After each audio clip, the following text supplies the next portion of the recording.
Oh, hi everyone, and welcome to this week's episode of Through Hells and Back with the wonderful NPC Bree. But before we go around and say hello to everyone, please take a moment to check out all of the opening links which are currently being spammed in the Discord by the wonderful Academy Monitor bot. This includes all the places you can find us, interact with us, and interact with our community, including Discord, Twitter, YouTube, all of them good places. We also have merch and stuff there, and Patreon. Patreon has regular articles. It's all great stuff, all great stuff. Also, please check out the links to our two sponsors, Bird in the Storm Publishing and Mage Hand Press, whom we're very grateful to because they make this all possible. And the last message, the last little bit of spam there is the tweet. If you retweet the tweet, we really appreciate that because it lets all your friends know where you are and, you know, playing games here on the Academy. Without any further ado, Bree, would you like to introduce everyone? I would love to do that. I would very much so love to do that. Hello, everyone, and welcome to Hells and Back. We have another awesome set of viewers today. Finally have our full main cast back together, ready to depart through hell. Hopefully it'll end perfectly and swimmingly. We'll go around the circle. We will start with our newest long-term player. We're going to start with our wonderful, wonderful friend, Avery. Who are you? Where can we find you? Who are you playing? Hello, my name's Avery. It is so good to finally be back on the Scratticus channel after being away for so long due to conventions and God knows what else. I'm an artist and a cosplayer. You can find me at Mappa online.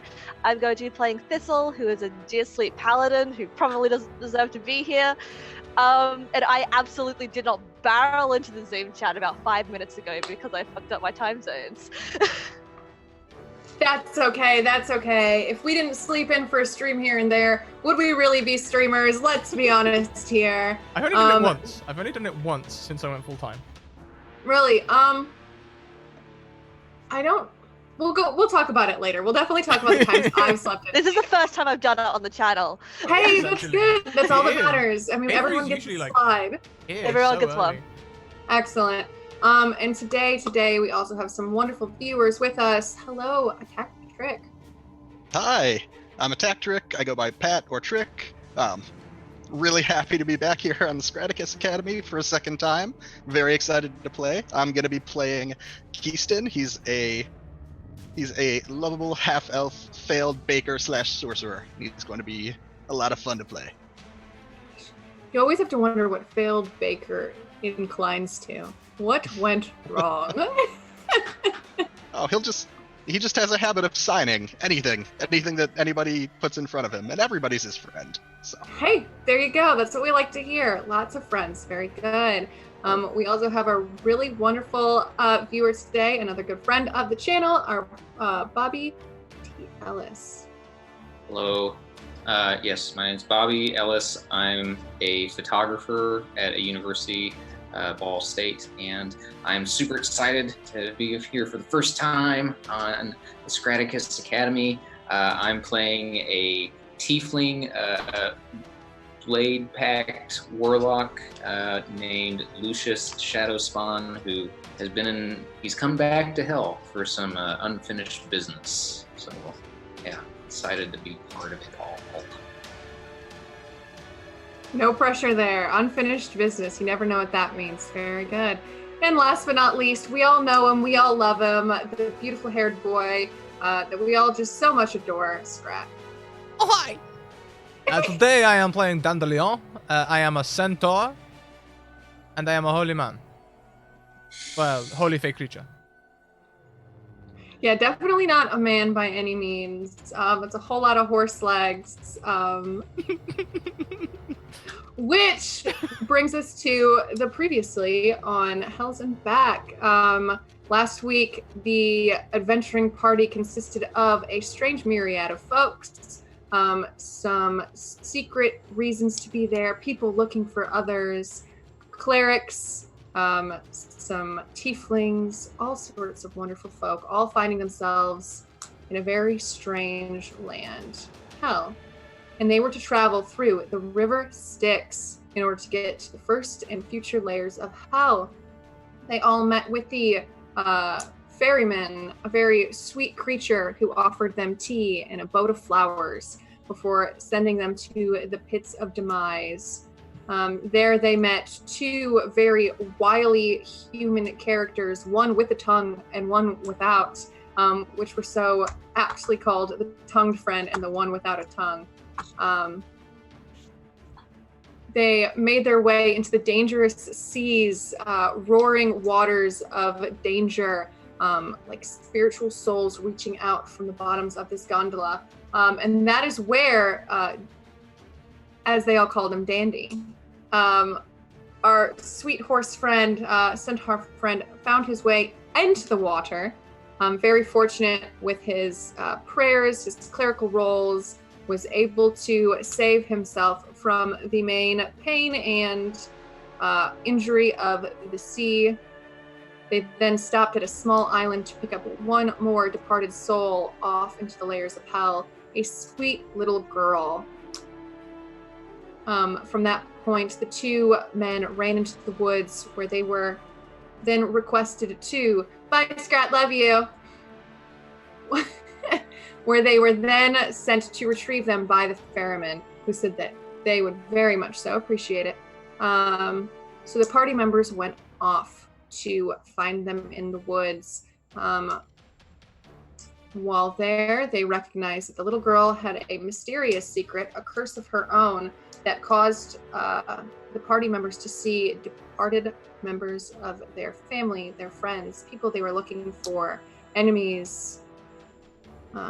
They also then discovered the two enemy humans, the two, one with a tongue, one without, searching through some very hidden properties within this island, where they learned that there is a mysterious artifact called the Amulet of the Plains. And with that, you can travel from plane to plane, and that pieces of this amulet have been spread throughout all of the hells. And with this tool, any demon, devil, or bad soul of the like could collect these pieces and be free from hell. Dandelion now holds... Dandelion now holds two of these pieces in hopes to create the full amulet to keep it safe, so that way demons do not spill into the home plane he once knew. They made their way to the city, to the land of Avernus, where everyone went their separate ways. Dandelion found a wanted poster for gladiator matches. The reward, one piece of the Amulet of Plains. And that's where we pick up. I believe Dandelion, our sweet boy, was headed to an inn, tavern, all alone, left by his friends. And I was. Okay, there we go. I just ran off because I realized playing a centaur, this is the perfect time to have a ponytail. So that's what I'm doing there. But yes, I'll be heading towards the inn, looking for victuals and information about the competition, of course. All right, wonderful. As you walk down the charred, barren ground of Avernus, it is apparent that some sort of battle has been going on for probably longer than you've been alive. Everything seems destroyed. The ponytail is magnificent, and I am living for it. Yes. Fireballs seem to streak from the clouded, fiery sky, making contact with anything. Once making purchase, flames erupting, buildings being destroyed. You hear the clattering of weapons through the sky. Creatures of unknown origin fly around. There seems to be very few humans or humanoids. And the ones you do see cower as they move quickly through this very small port town. The tavern is large. You can see parts that have been rebuilt over and over from God knows what. You were able to make your way. So, tell me, is there centaur access to this pub? Or do I have to take stairs? It seems to be two very small steps, just kind of leading up to the foundation of this. and very old Western style doors, easy for a centaur to enter. I will jump. I would say perhaps not for centaurs, maybe giant pit fiends, but I will jump through them, looking majestic. majestic. With your ponytail. Yes. Excellent. Wonderful. The crowd in here is not like most taverns you've been to, though, as a holy man, has Dandy gone into many taverns? Yes. Quite a few, in fact. Oh. Okay, we'll go with it. Well, this is not like a human tavern. You see creatures unlike anything you've seen before. In your holy works, you've seen things of demons and devils, but the depictions in the art come nowhere in comparison to this. Creatures with strange popped flesh, maggots crawling through beards, all vicious, spewing vitriol at one another, literally and figuratively. But they all seem to be getting along throughout the aggression and the violence. Some look worn down and beaten. Some are dressing wounds. But strangely enough, there is a single half-elf, I believe, wandering around with fresh baked goods. Demons do not seem quite that interested, though.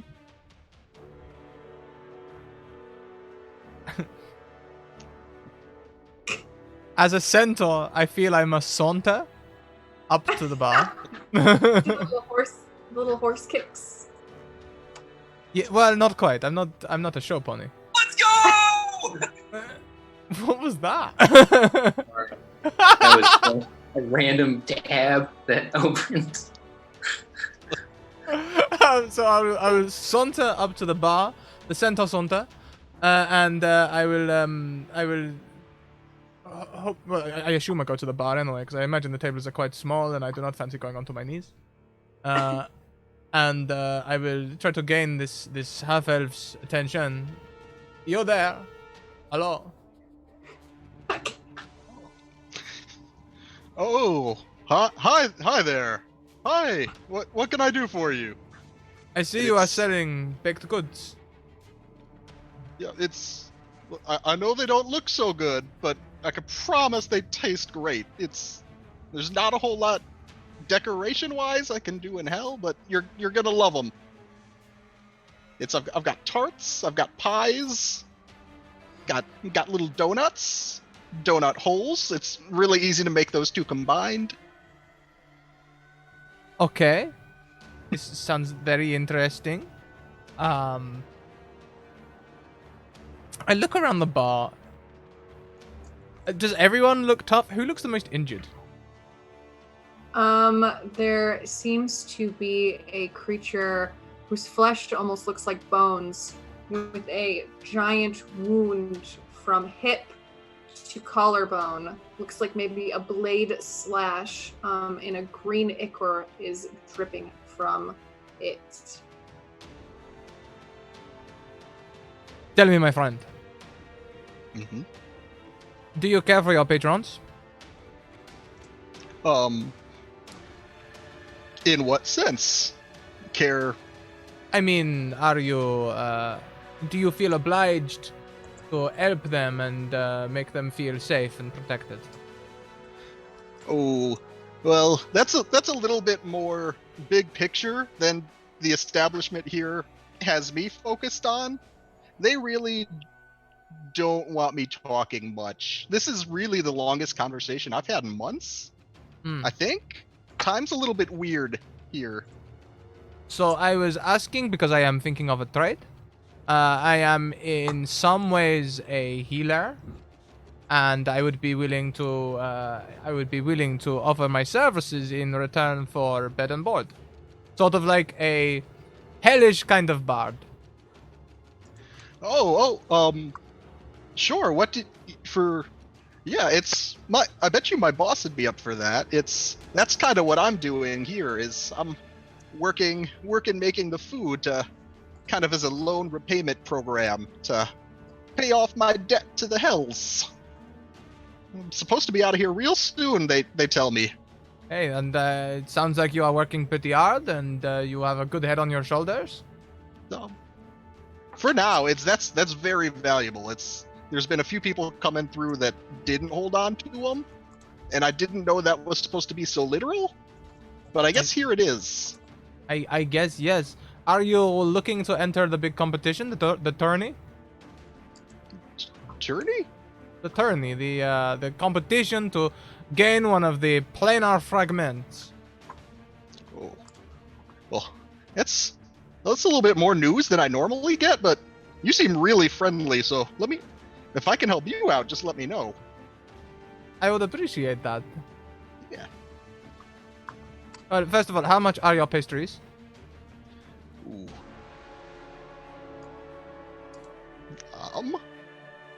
Oof. They don't really let me deal with the money. I just kind of do the serving. Oh. Three monies is 3 monies. Let's say 3 monies. Oh, you poor fool. Here, look. This is a tip. This is just for you. You do not need to show your boss, okay?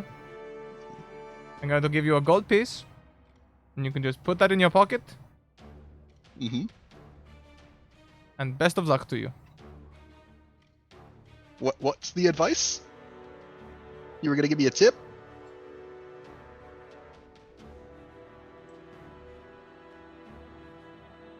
Here I am thinking it was a metaphor, but I have found the person with the snowball's chance in hell. In fact, I have found the snowball.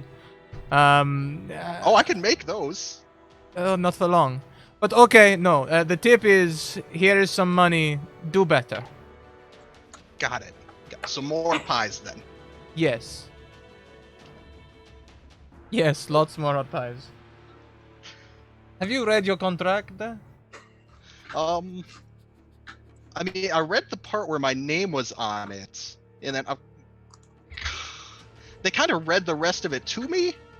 They just the good parts is what I was told. It was pretty long.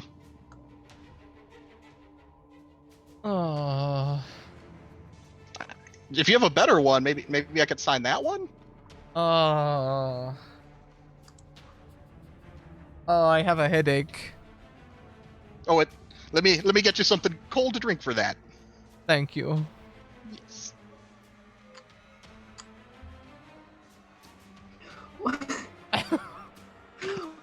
While this very strange interaction is going on, Lucius, you've been sitting in this bar for a while. It's not the first time you've been to this bar, unfortunately. It's not your first trip to hell. But you had to return through the River Styx for reasons only known to you. And as you sit towards the back, trying not to make eye contact with the ones you know you should not make eye contact with, you see a glorious creature enter. A fey creature. The body of a man and the body of a horse combined. A glorious ponytail. Walking to the only friendly face in the bar. And the jovial light in this great creature has suddenly died, as it almost seems to be just completely drained, as they are face first into the bar, listening to this man with the bread, giggling and laughing. Hello, hello, big hearts. Thank you so much, the Maharishi, for that donation. You can afford to give us an automatic success. Let us know who you would like to gift that to, and we'll put it on the stream. Very good. All right. So, yeah, I'm gonna walk up to this strange fey creature and say, "He really is a fun little boy, isn't he?" Fun is one word, the poor fool.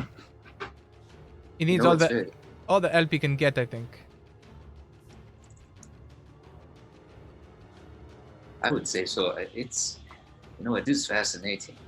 I have been in hell most of my life, and I don't think that I have ever seen someone such as yourself before. Where do you come from? Oh, I hail from the material plane. Ah, tell me, is the material plane? I've heard many stories of this place. You see, I've only been from here in Avernus and to the abyssal plane. Ah, a local. Yes, you might say such. I guess I should explain my character, how he looks. He's very dark red tiefling, white silver hair. He's got one horn that's missing. He's got a scar running along his face, and it runs all the way back and kind of like chops off the bottom part of his left ear. He's got these like really glowing yellow eyes. So yeah, wearing just like normal hell clothes, I guess. Whatever you wear in hell. But is that a local would be a good way to describe me. I think so. I heard you talking about this tournament that you're interested in. Tell me, do you intend to compete in it? Well, I am interested in the prize. I am also interested in caring for the people on the field, and generally helping them ease the burden of being competitors. So I may well compete, or perhaps find a champion who I can sponsor through. It's an interesting proposition. I think that this tournament is something that I'm interested in as well. That little prize that they are offering with this fancy thing.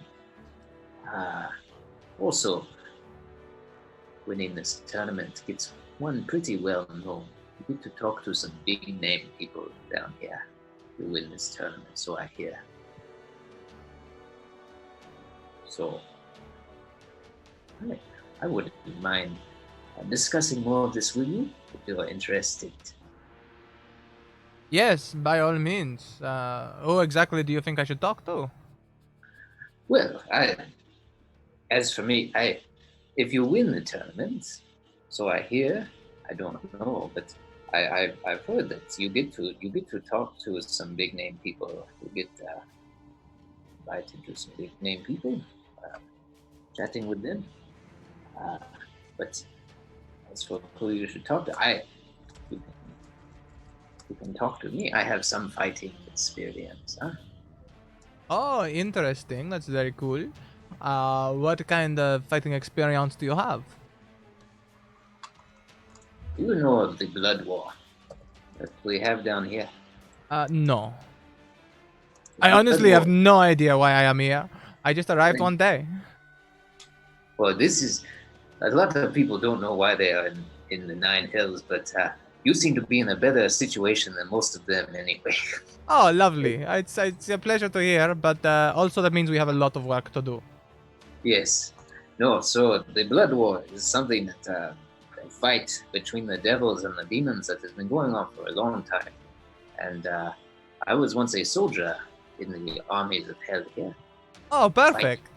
Yes, it's fantastic. It was I won't say it was a fun time, but it was an interesting time to say the least. Huh? Okay. So, what you are telling me is that you have approached me in this bar because you are interested in my motives, because I seem to have it better off than other people, which is rare, I must say. And you are an ex-soldier, so perhaps we could talk about you perhaps becoming a champion for me to enter into the tournament. In exchange for this, I would heal you and guide your actions and, maybe aid you if that is allowed in the competition. That is the long and short of it, I think, huh? You're very concise. It is nice to speak to someone so concise and neat like that, huh? Yes. You get here and everyone's very, always double speak, huh? Yes. But I think you have it right. They do a lot of double speak, eh? Can I insight check Lucius? Is there a hidden meaning? Come on, you throw it out here. When it comes to it, Lucius, never mind. Honestly, Lucius, you don't have to say anything. There's nothing for you to say. I was going to say you could roll like a deception, a persuasion, or any other charisma-based rolls based on what you meant with that, and whoever had the higher, you can share as much information as you are privy to. But with a natural 1, Dan, there is, I mean, this tiefling seems to just be speaking. Tried and true. I will be on the lookout for people who speak in these double meanings. Yes, it is people who come here, they get caught up in dangerous things and signing contracts they do not understand. The little baker boy might be able to talk to you about that. He might be able to inform you on things such as this. But no, Tell me, do you know who holds his current contract? I don't believe so. No, whoever holds it, I think that they got a pretty good deal on it, though.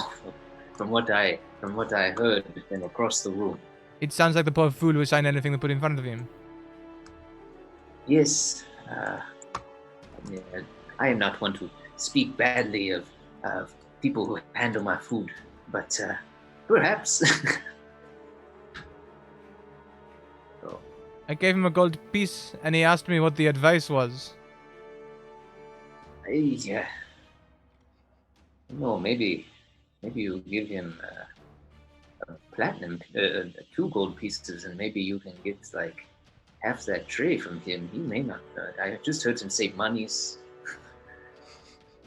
It sounds to me like I could have given him free copper and taken half the plate. Probably, but I think he might be coming back soon. Have you tried anything that he's made? No, I took this pastry, but I have not yet partaken. Well, you try it. You let me know, because I don't know. It seems most bakers would know what they are selling, but who knows?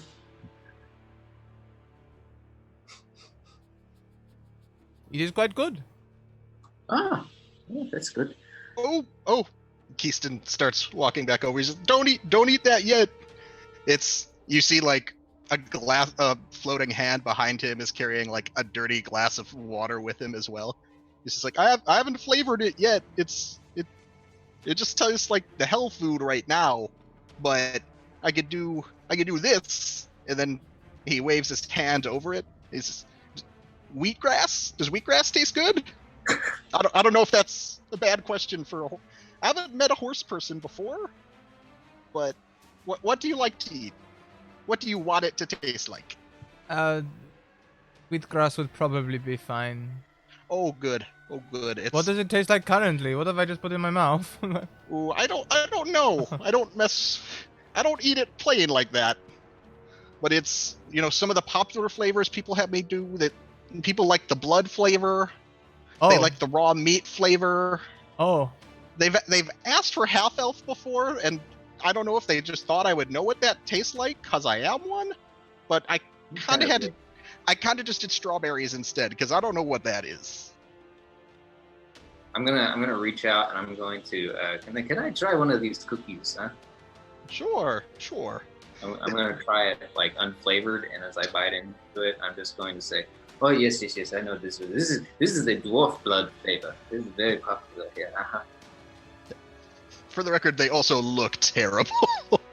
Absolute lumpy messes. And while all of you are sitting and discussing the lumpy mess of food, the chances of speaking to great members within the Hells, finding these hidden pieces, there is a single, if I'm not mistaken, gnome individual walking through the Hells, just making their way into this small port town. It's not the first time they've been to this location, but it's probably the first time they've been there this beat up. Thistle arrived into the Hells perhaps a month ago, with no real understanding as to why. There was no boat ride through the River Styx. There were no answers from any demons. They woke up in what felt like a fiery desert with flames and demons all around them. And they still have not quite figured out how to get back. But recently they have heard that there is information on a way to leave the Hells. A mysterious amulet of the plains. And somewhere in this port town, there is going to be a tournament. A gladiator battle of sorts for one of these pieces. A way to get back home. Avery, can you describe Thistle to us? Yeah, absolutely. So at the moment, they do look very beat up. They have just this dirty blonde hair. You're not sure if it's just the color or if it's been dirtied through their trip that's been tied up in this ragtag ponytail. They have strapped to their back, they've got this huge, like, this jagged shield and this enormous, like, vicious looking morning star. It looks like they might have picked it up from here. They look like they weren't left with very much, so they've made do. And they look very beat up, and like outside they look very tough, but when you turn to their face, they have like this round face and like big doe eyes and like a smattering of freckles across their nose. And but yeah, right now she's just kind of looking around, just still wide-eyed at everything and just trying to like find a word of this tournament. Excellent. And as you make your way through this little town, it feels just like the rest of the Hells, except there's no active combat going on. Creatures quadruple your size, barreling down, strange flaming, strange burning, strange everything. This is not a location in which just anything that you were comfortable with from a lifetime just a month and a half ago. The only form of solace you can seek is a small tavern. And as you approach, you did notice a strange creature, part man, part horse, enter through the doors. Ready. I'd like to enter the tavern and try and find this part man, part horse. And as I assume they're not, even in this crowd, they're not too hard to spot. They stick out like a sore thumb, and surrounding them is a soft-looking half-elf and a mysterious-looking tiefling, all eating lumpy bread and discussing said lumpy bread. Okay. No matter how you flavor it, it still tastes burnt. Oh, well, it's... I can't speak to the nutritional value. I use what I've got, but I should be able to get that flavor out, and he'll just throw his hands over it, and he just threw a whole bunch of vanilla on it. It'll probably still taste like burnt, but now it's just overpowered with vanilla. Burnt vanilla. As I bite into the next piece, and pull it out, my fake teeth pop out, and it's just it's very chewy. It's a very chewy thing too. You might want to see pound it down.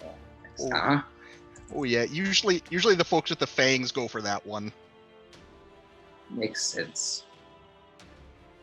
Yeah, as they see this conversation happening, they're just like, and they're going to just start pushing through the crowd, kind of weaving their way through as if they were in a shopping mall. I was like, sorry, excuse me. And then just pops up to the table coming up to about here. They are quite small even for a gnome. They're about 3'1". And they're like, hello. Sorry to interrupt. But you look about as out of place as I do. I feel pretty out of place, although I have not been so spoken to in one establishment by so many people before, and it's nice to have so much attention. Yeah, I haven't really had much conversation since I got here either. It's kind of been more like swords first, talk later, eh? Oh yeah. There's actually a rule in the bar. 4 is the limit, because when there's a group of 5, we have to break it up, or else there's a lot more blood. It just tends to follow. But we're okay for now. Wouldn't have. Yeah, as long as none of us have another friend expecting, we should be right. Sorry, you go. Oh, Sword, swords and fighting. What? How long have you been here? Literally 5 minutes No, I mean in hell. a day. Or okay, still not long. Well, and they stick their hand out to shake. It's like, kudos to you for getting us this far. Do many nod? Sorry, what was that? Do many nod? Well, I had the feeling that I wouldn't at first, but they gave it a red hot go. But here I am. Seen a few other people not quite make it this far. They break pretty quickly, physically, mentally. It'd be like that. how long have you been here, my little friend? They kind of sit there and count their fingers for a bit. So, about a month and a bit. That is a pretty good time. For a first timer, yeah, that's pretty good. Not your first time. Oh no, no. I am a, what did he say? A local. I'm a local here. Ah, that explains it. And what about you? Turns to Keyston. Oh, I'm not from here, but it's Got that? it's I got a lot safer when I started working for someone here. So it's if you're worried about people attacking you, it's they might be hiring more people. I could get you something to sign.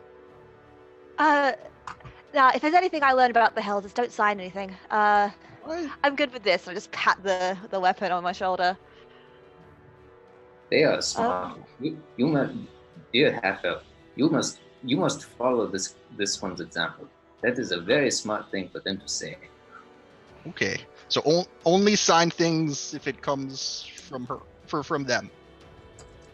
Sure, we'll go with that. We'll work with that for now. Okay, I can do that. They just kind of look Keyston up and down, and say, "Yeah, I think that's the best we're gonna get for a while."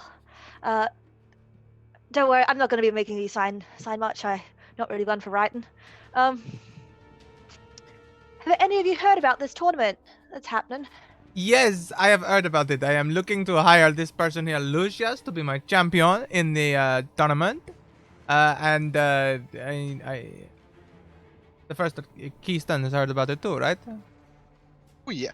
Well, you told me about it, so now this is the second time I'm hearing about it. You gave me it was a good tip, I think. They Yes. just kind of stare at Keyston. And they're like, Perhaps that was the tip. "Did you say how long you've been here?" Oh, it's a couple of months, I think. It all kind of Oh. blends together.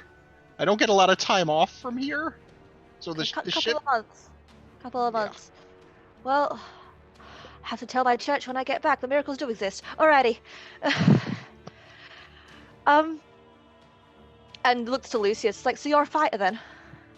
I am a bit of one, yes. I am a former soldier in the Oh. army. Yeah. Me too. And they hold the hand out to shake. It's like, name's Thistle. Lucius Shadow Spawn. And I hold my hand out, and you notice that I'm missing half of my ring finger on my right hand. Oh no. Yeah, they give you a handshake, and they have a strong handshake for a small gnome. I kind of like bring it back and I go, "This is good to meet you, my gnome friend. One is curious," and I turn back to Keyston, and say, our horse friend here, part horse, excuse me, made a good point. Do you know who owns your contract? Oh well.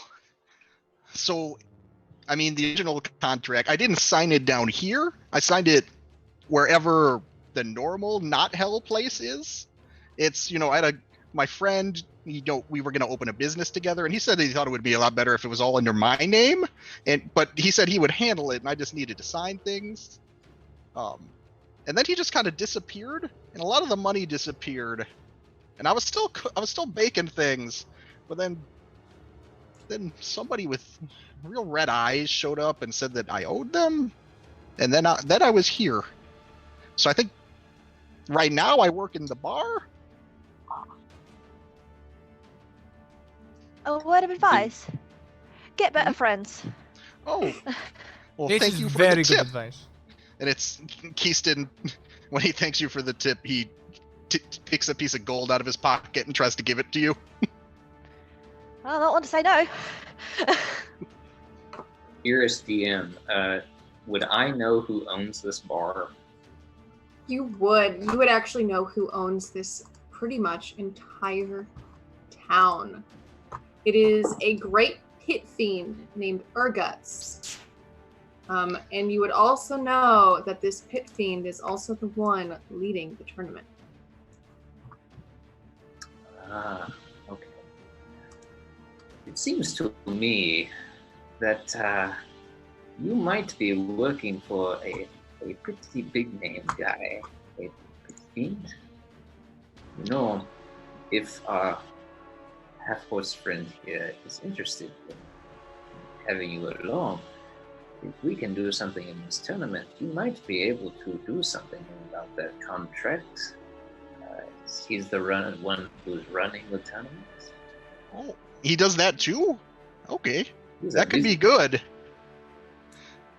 I mean, he says I'll be done working it off soon, but I don't know what soon is. But if this will help pay it off sooner, that'd be great. Yes, he's a real entrepreneur. This guy, lots of fingers and pies. I think it would be good for you to do that soon. Here is a little different than I think where you're from. I think I'm getting that. It's, cooking times have been a bit different, I noticed. I think that that's why some stuff may taste a little bit burnt. Also because it's hell. Of course, that is the reason. Definitely the cooking times.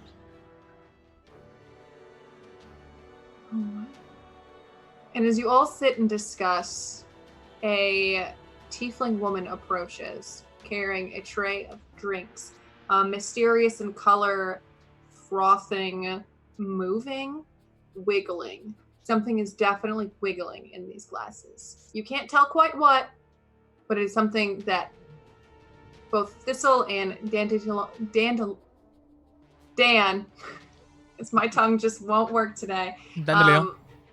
Yeah, it's not happening. I just can't. My mouth just won't today. It's gonna be like last week. Have never seen before, but this tiefling woman approaches you, Keyston. So what? Are you not working today? What's me? Oh no, I was taking orders, but do you need me to get those out? I can get those out to people. I was learning what tips are. Have you heard of those? Oh, God. Maybe you should just take the day off, Keyston. Oh, I haven't gotten to do that before. Thank you. Yeah, I know you haven't, and I've been here with you since you've came. Oh, my hells. Is Well, this well, person a burden to you? Hell is a burden, but this is my own personal hell. Perhaps I can take this burden from you for a little while. And she'll lean towards you, not quite reaching your height range. What do you want? Do I need to take off the horn, the finger? The tail has to stay. It's my moneymaker. No, I'll just take the burden from you for a short while. All right, but I'm not signing anything. She turns Why around and would you walks. have signed something? It's hell. Duh. I cannot get used to this place's custom.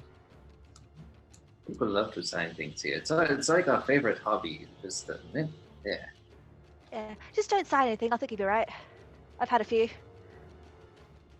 Read the terms and conditions. I will Fine do my print. very best. Real fine print. All right. And full of mysterious baked goods. A very strange group of adventurers step out of the tavern, full, confused, but with one-track mind, finding the location of this tournament. And as you look around this town, in the distance you can see great towering buildings, various degrees of horrifying and interesting, corpses hanging from spikes from creatures unknown. In the distance you can see something that Lucius knows, the Bronze Citadel, the great fortress of the Duke of this Hell. But as you eye around, you do hear in the distance the cheering and jeering of a large group. And on the outskirts, you can see... Thank you. In the distance, you can see what seems to be a makeshift fighting pit with demons, kobolds, dragonborn throwing themselves into the ring, and some coming out less than well. So, guess I'll ask it. Do we, the healer and cleric, do you have any supplies or equipment that you would need before we go to this thing? Well, Bree, since last session, have I had a short rest? I would say that within the time of everything, sitting and resting at the bar, you can take the effects of a full rest. Keaston's food may not taste good, but it really has a positive effect on the body. Awesome. Then, no, I am mostly, okay. I have a small weapon, I have the word of my god, and I am ready. Fantastic. What about anyone else? Does anyone else want to get some? Do they need supplies or anything before we head off on this? I don't know what they. I just know that they have this tournament. Would I know if they have supplies at this tournament or anything? So what you would know from tournaments like this, you don't have any experience with this one specifically, but this is not the first time it has happened. Whenever there is something nice to auction off, it always seems that the men in charge, the demons in charge, love to watch the weaker suffer for an item of good use. It is usually a large pit where there is seating rings around it, where people will fight with whatever they have and whatever they can bring until the death. And if they survive losing a battle, they get sent to something called the Maggot Pit, which you do not know much about, but you've just heard that it is the most horrible place in all of the house. Fantastic.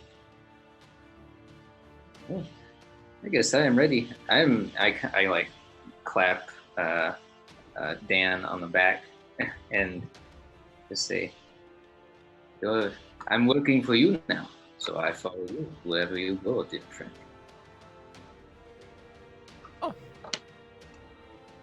Oh, this is most pleasant.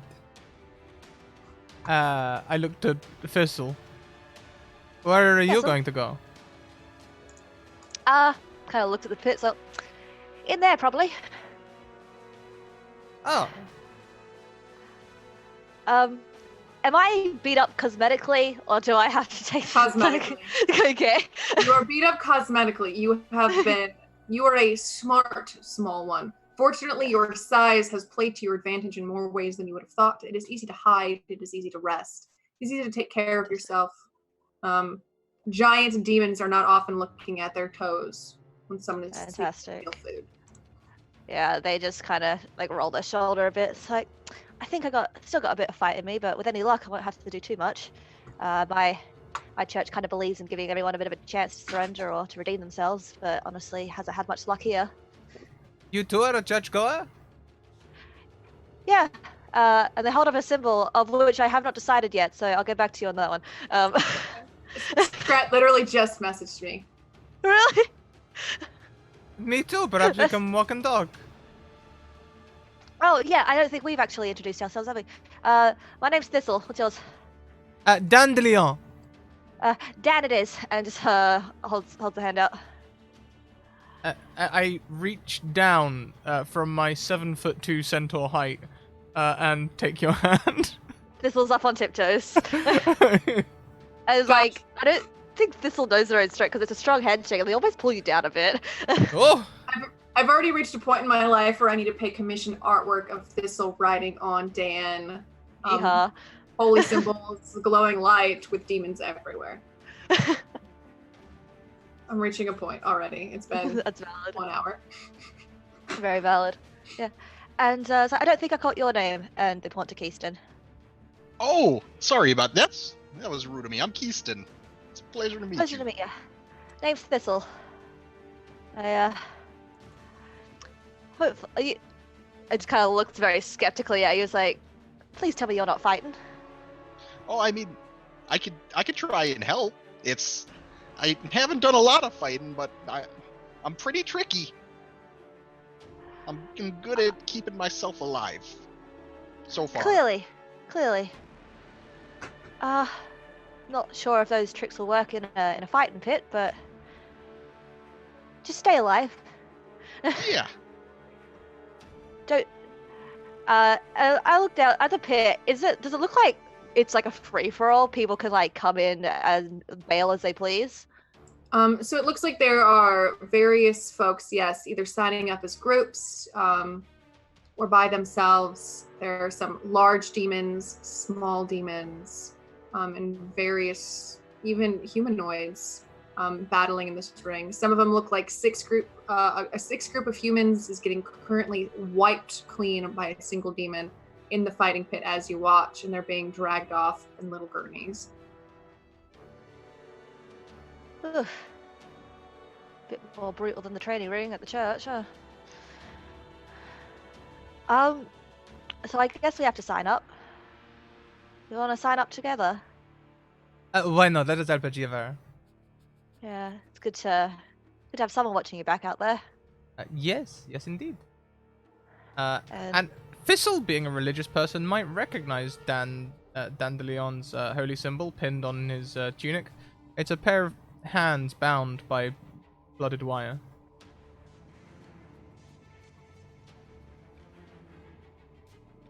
I think I out of character know that, but would Thistle know that offhand?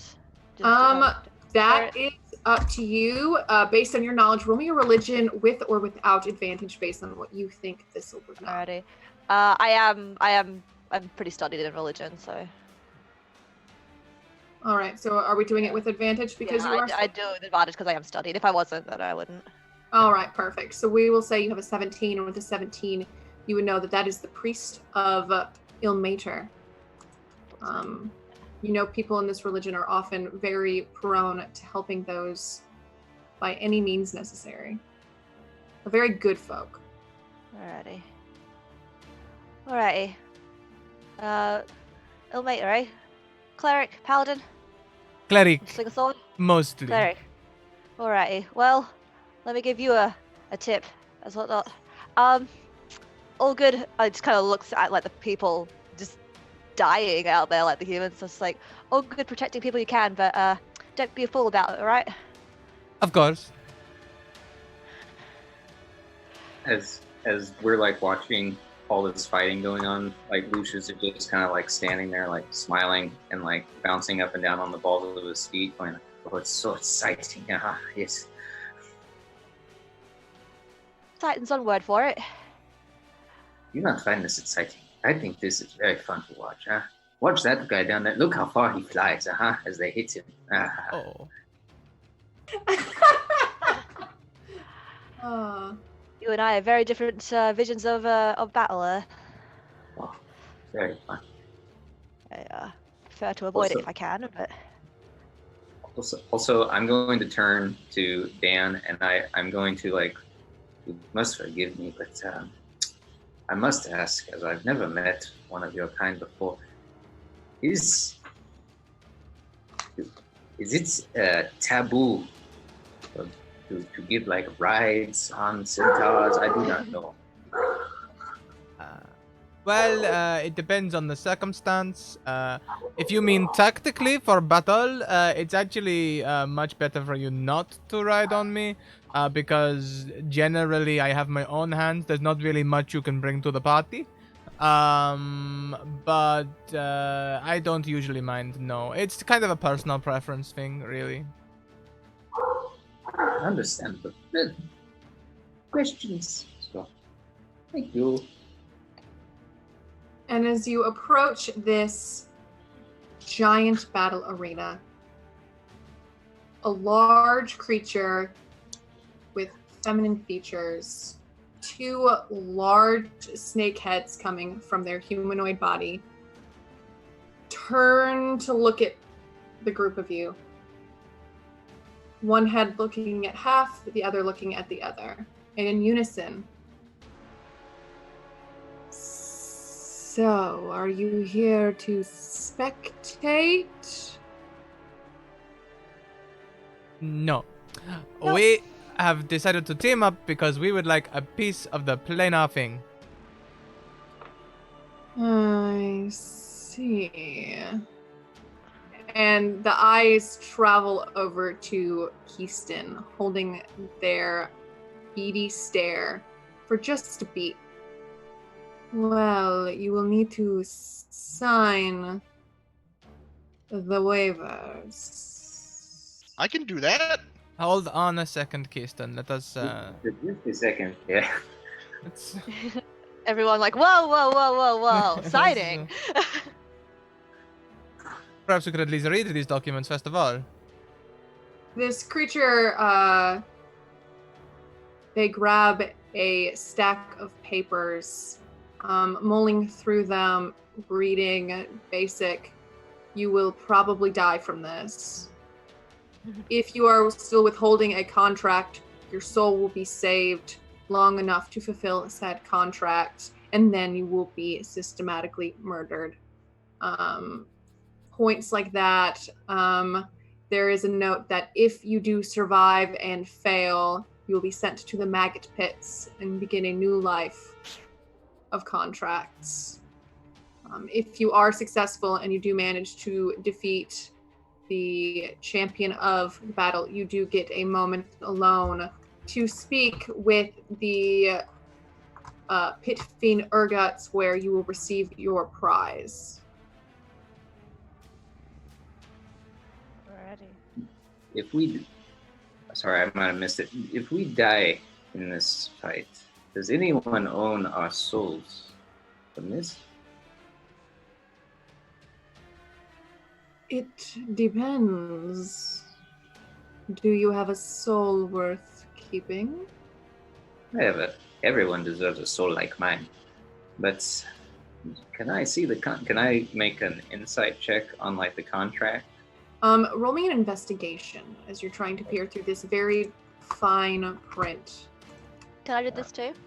You can, or you can give him advantage for his roll. Alrighty. I'll do that because my investigation's not too crash out. Okay. So you will Okay. have advantage on this roll. So you just click on the investigation and roll 20, or roll with dice if you have them. Got my dice. I rolled 2 6s. So that'd be a 10. Okay. With the 10, you do see some notes about, souls are sacred in hells. In Avernus, we need everyone we can to fight. But you don't see anything about specifically keeping your soul to fight. Well, this sounds like a fun time to me. We have to sign it to fight anyway, right? Yes. You do. Kind of look to Dan. It's like, looks like we're not really left with much choice, eh? Well, I'll just throw it out there. My soul is tough and chewy, and I don't think anyone here would want it. But yeah, she'll take one of these slips, like these forms. Okay. And So, there is no quill, no pen, but a single prick, a single spike on the table with a sharpened point. And there is a small circle at the bottom of each page. still haven't heard of pens. It's just they'll they'll sign. if Delicious hasn't pointed out anything bad, and they themselves haven't seen anything, they will sign this contract because they need that planar piece. Could I just quickly give the little thing a read over? But as Give I'm me- doing so, I'm more looking at the person and trying to find if. Is there something that they are keeping from us? Is there? I would say roll me an insight for that. I have the finger pricked and ready to go. With a 15, this creature, they look cold, they look calculating. They, as you kind of examine what they are wearing, you can tell that they are wearing a military uniform of sorts. There are a few bells and whistles when it comes to markings. Perhaps something of a general, perhaps looking for compatriots. But as you peer it over, it does not say that if you win, you are not forced to join the army. It just says at the point of death, all souls are important at the war. The Blood War. So, I only have one clarification. When is the point of death?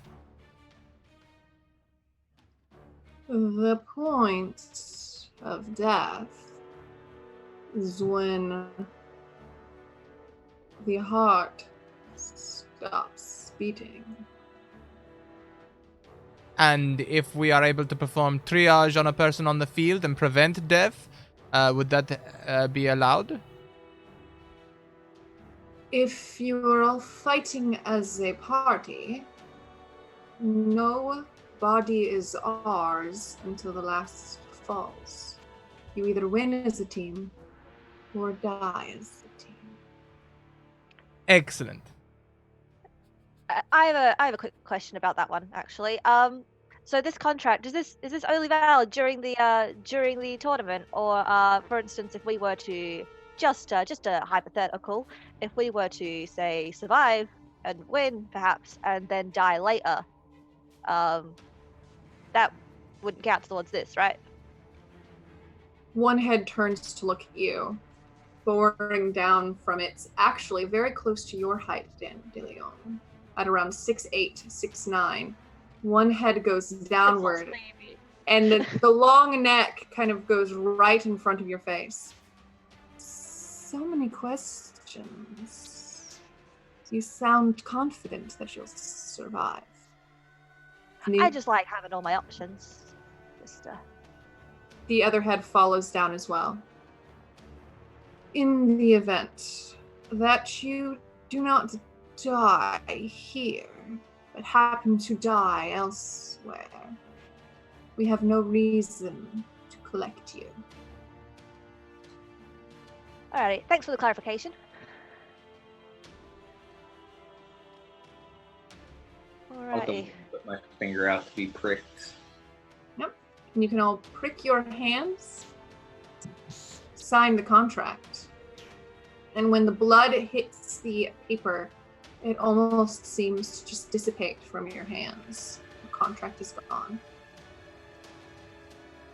It is a neat little trick, huh? Yes. Haven't you all heard of a pencil or some charcoal or something? This is the dealing of souls, little one. Can't argue with that. I hear they're a little low on money. They can't afford the magical soul quills yet. Yeah. Yeah, That's I not- heard they are quite expensive. If this snake-like creature could glare with its eyes and eyelidless face, it would. But instead, it just kind of blinks very strangely at you. As it does, you hear the scream and the fall, and you turn. 4 kobolds, slightly larger than ones you would experience on the prime material plane, stand with daggers ready as a small bug-like demon kind of curls up, wings folding in. One small demon with very droopy skin that drags upon the ground, green skin, kind of grabs it by a stinger and pulls it away, while the 4 kobolds stand strong. It looks like it's your turn. Are you ready? Maybe This is will just kind of. There you go. Some stretches. Yeah, this just kind of rolls their shoulders a bit, and they take off this shield, which is probably as big as them, and this morning star, which is also probably as big as them, and like, no time like the present. Keatston takes his little baker's apron that he still had on the whole time and just folds it and puts it in his pack, and then starts brushing himself off. And as he's brushing himself, there's just shadows start collecting from the ground all on him and form almost like just a jacket around him as he casts mage armor on himself. Oh. Ah. What else have you signed? Neat trick. All of the contracts. As you All. walk into this pit, you can all roll initiative for me. Alrighty. Okay. I am so good at initiative. Yeah, you are. I'm glad you are, because I'm not. Oh, there's a -2 initiative for Scrat. So you shouldn't have to worry. Hi. I guess in comparison, I am good in initiative. What do we have for Lucius? 8. No, sorry, 9. All right, that's okay. So let me get that all settled for you.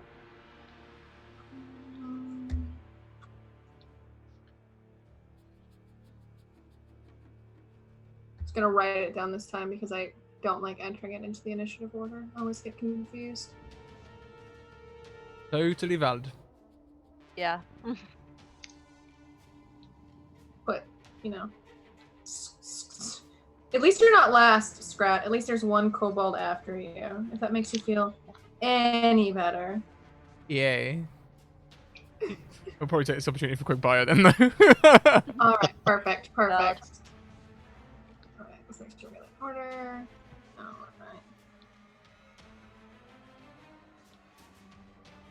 Alright, perfect. So as you all enter this space, all ready your weapons and get prepared for battle, you are surrounded by the hooting and the hollering of creatures in languages you either understand very well or not at all, depending on who you are and the life that you've lived.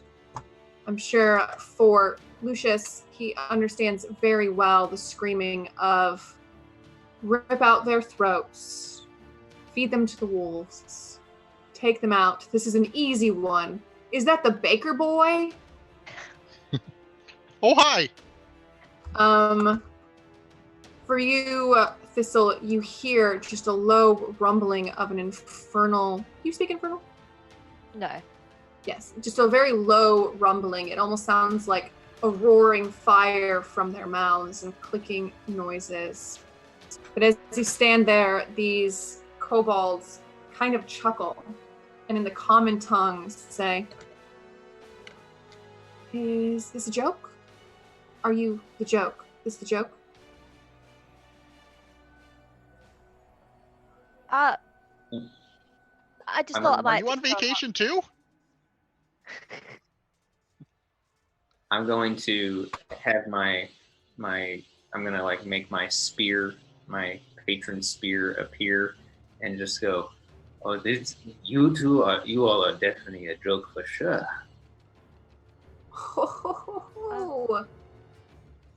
I'm just gonna throw this one out there because my religion kind of just asks me to do it, but I think I know the answer already. So I'm just gonna give you one chance to surrender, so we don't have to do this with violence. But I think I don't have to think too hard about what your answer is gonna be. Yeah, we're kind of in a position where we need that peace. It's kind of worth a lot. Yeah. Not as much. Us two. Well, may the best fighter win. And as you say, may the best fighter win, one of these fiendish kobolds pulls out a sling and shoots it directly at Thistle for a 12. That misses. I thought so. Actually, okay, cool. The other kobold then pulls out a dagger and rushes in your direction. This one also headed your way for a dagger attack. For an 11. Yeah, I didn't think that was going to hit you. But as you have 2 kobolds in your range, you are able to attack this one. Alrighty, I'm going to attack the one that just slung at me with the dagger. Alrighty, with my Morning Star. Oh, wow. I'm going to attack again because I have 2 attacks after level 5. Oof. Yeah, definitely. Alrighty, let's try that one. Let's try 16 to hit. A 16 will hit. Alrighty, I'm going to pump 1 level of Divine Smite into that as well. Alright. And question, do these kobolds count as fiends? These kobolds do count as fiends. Alrighty, so then it does 3d8 radiant damage, extra radiant damage. Second. So it's 8 piercing and 9 radiant damage. Okay. Perfect. So with this giant morning star, almost larger than you, you bring it down for a solid hit on this creature.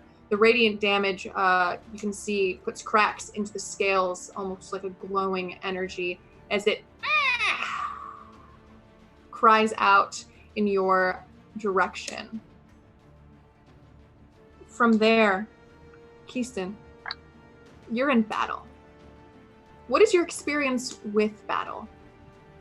I'm pretty good at running away from it, or hiding until it stops, and then I could just leave. It's kind of what I do the most part. About this area that we're all cramped together in, about how big is it? You have about a 40 feet radius. 40 Okay. feet in all directions from the center. Do I think I could, so if I had a 30-foot cube, do I think I could get most of the kobolds in there? I think you could, but I think you would risk hitting your fellow party members unless they moved to the edges. Or hitting that's the audience. Well, that's okay, because what Keyston's gonna do is I'm gonna take out my big a really appetizing looking meat pie right in the air in front of everybody, and I'm gonna cast Hypnotic Pattern, but I'm gonna do a careful spell so that all of my teammates automatically succeed on their saving throws. Excellent. Okay. Each area who sees this pattern must make a wisdom saving throw. On a failed save, the creature becomes charmed for the duration. Yep. Alright. So damage will shake it out. I will see how wise these fiendish kobolds are. What is your saving throw? What do they have to beat? My save, 15. Okay, a DC 15. That's a 0. That's a 13. That's a 1. And that's a 9. So in that moment, all of them stare at your meat pie. And it has been a long time since any creature has looked at your food in such a way. Giant, scaly tongues kind of hang out from their mouths as they all stand there, shoulders limp, right at the meat pie. I just wave at the crowd. This is my day off. I'm on vacation. You hear someone cry out, "Good! You need one, pal!" And then a subsequent smack on the head, and that person go, "Oh, shit, sorry. Never mind." Excellent. Is there anything else you can do with your turn, my dear? Nope, that is it. All right. Lucius. All of them are frozen solid, stock still, staring at a meat pie. See, I told you these guys are jokes. I'm going to, as much as I don't want to, I kind of, actually, so it's just the kobolds, right? Mm-hmm. 4 kobolds. Okay. I'm just going to cast Eldritch Blast at them. And I think I'm going to use my... Can I do that more than once? When you cast... Yep. So, yep, I get to use my Charisma modifier. So... Okay, and you get 2 beams now. So are you shooting both of them at one target, or are you doing it at 2 separate targets? I'm going to shoot it at 2 separate ones. Okay, there are 3 in the back, and there's 1 in front of Thistle. Okay, I'll shoot one next to Thistle, and I'll shoot one of the ones in the back. Whichever. I was reading what spells I had, so I missed it. Are any of them injured? So far the only one injured is the one in front of Thistle. Okay, so I'll hit Thistle, and then just whichever one's closest to me in the back. Sounds good. And that's a 24 to hit. All right, that definitely hits. You can roll your damage. All right. It takes 1d10 plus my...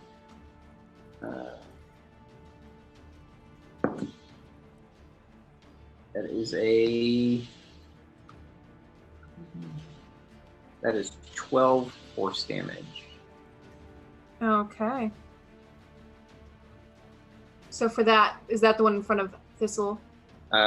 Yes. All right. Roll for the other one, and then That is a 20 to hit. that will hit. And damage that's just 8 force damage. All right. Sounds good. Now that first blast flies past all of your compatriots and hits the enemy. Can you describe what happens as this final blasting blow hits this kobold? So I'm shooting it from my spear, so it's like very finely pointed, and it's just gonna go like straight through, like right between his eyes. Just a very, very fine point right between his eyes. All right. A small blast flies right past your nose, Keyston, right past your chest, Dan, and just punctures into this creature, a blast of this dark eldritch energy, and the creature in front of you crumbles. You can see this dark energy kind of float from it, like a soul almost, attempting to leave and go wherever it may go. But as it is trapped in the hells, it kind of sinks back within the body. It kind of moves uncomfortably. You can see the strange creature with the dragging skin bouncing back and forth, kind of at the entrance, waiting and excited to collect the body. Is there anything else you can do with your turn, Lucius? Nope. I think that'll be it. All right, excellent. And we've waited long enough for it then. Dan, it is all you. Oui. Excellent. So I think for this round, sorry, can I have a quick recap? All of them are frozen. There's 3 left. There's 3 left. They're about 15 feet away from you right now. They're all standing in a stupor, staring at a meat pie that Keyston is holding above his head. Oh, wonderful. Well, then I will walk up behind the first one, and I will hit it with my mace. All right, you may hit it with your mace.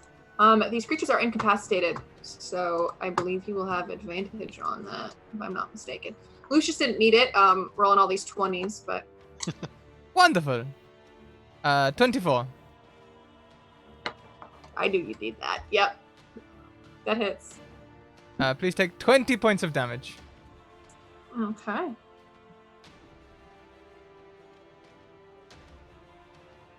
Excellent. This creature, you strike hard. And maybe it's the will of the meat pie, but they are standing, still barely hanging on. Well, then I will spiritual weapon, bonus action, and how barely hanging on are they? Barely hanging on. Alright, I feel good about this. I'm gonna try and create my spiritual weapon in their space as like an attack, so they just explode. Is that cool? Sounds metal as fuck, right? Yes. Yes. So you form a spiritual weapon. What does your spiritual weapon look like? It looks just like my mace. So It's an exact replica. an exact replica of your mace. This creature, as it snaps out of the stupor and turns to look at you, mace in hand, it is almost like a second mace appears within this kobold, freeing itself. It looks to the mace erupting from its chest like that one Alien movie, looks at the mace in your hand, and falls backwards onto the ground. You two see the moment, as both of you are spiritual clerics and paladins. You see where the soul is trying to leave, but then is trapped within this strange body. It heaves a little. You know this creature is dead, but it almost heaves as if the soul is trapped within it still. Is there anything else you would like to do with your turn? I've used my bonus action and my action. I will simply go and place myself in front of the next kobold, like reasonably close. Excellent. I attack and protect. You attack. Got the greatest ponytail in all of the hells. Perfect. For hypnotic pattern, is there any saving throws for their turns, or do they maintain it until they've taken damage? Let's find out. The spell ends if an affected creature takes any damage or if someone else uses the action to shake the creature. Nope, it's stuck. So both of the other kobolds' turns go by very ineffectively. Thistle. These creatures are holding still.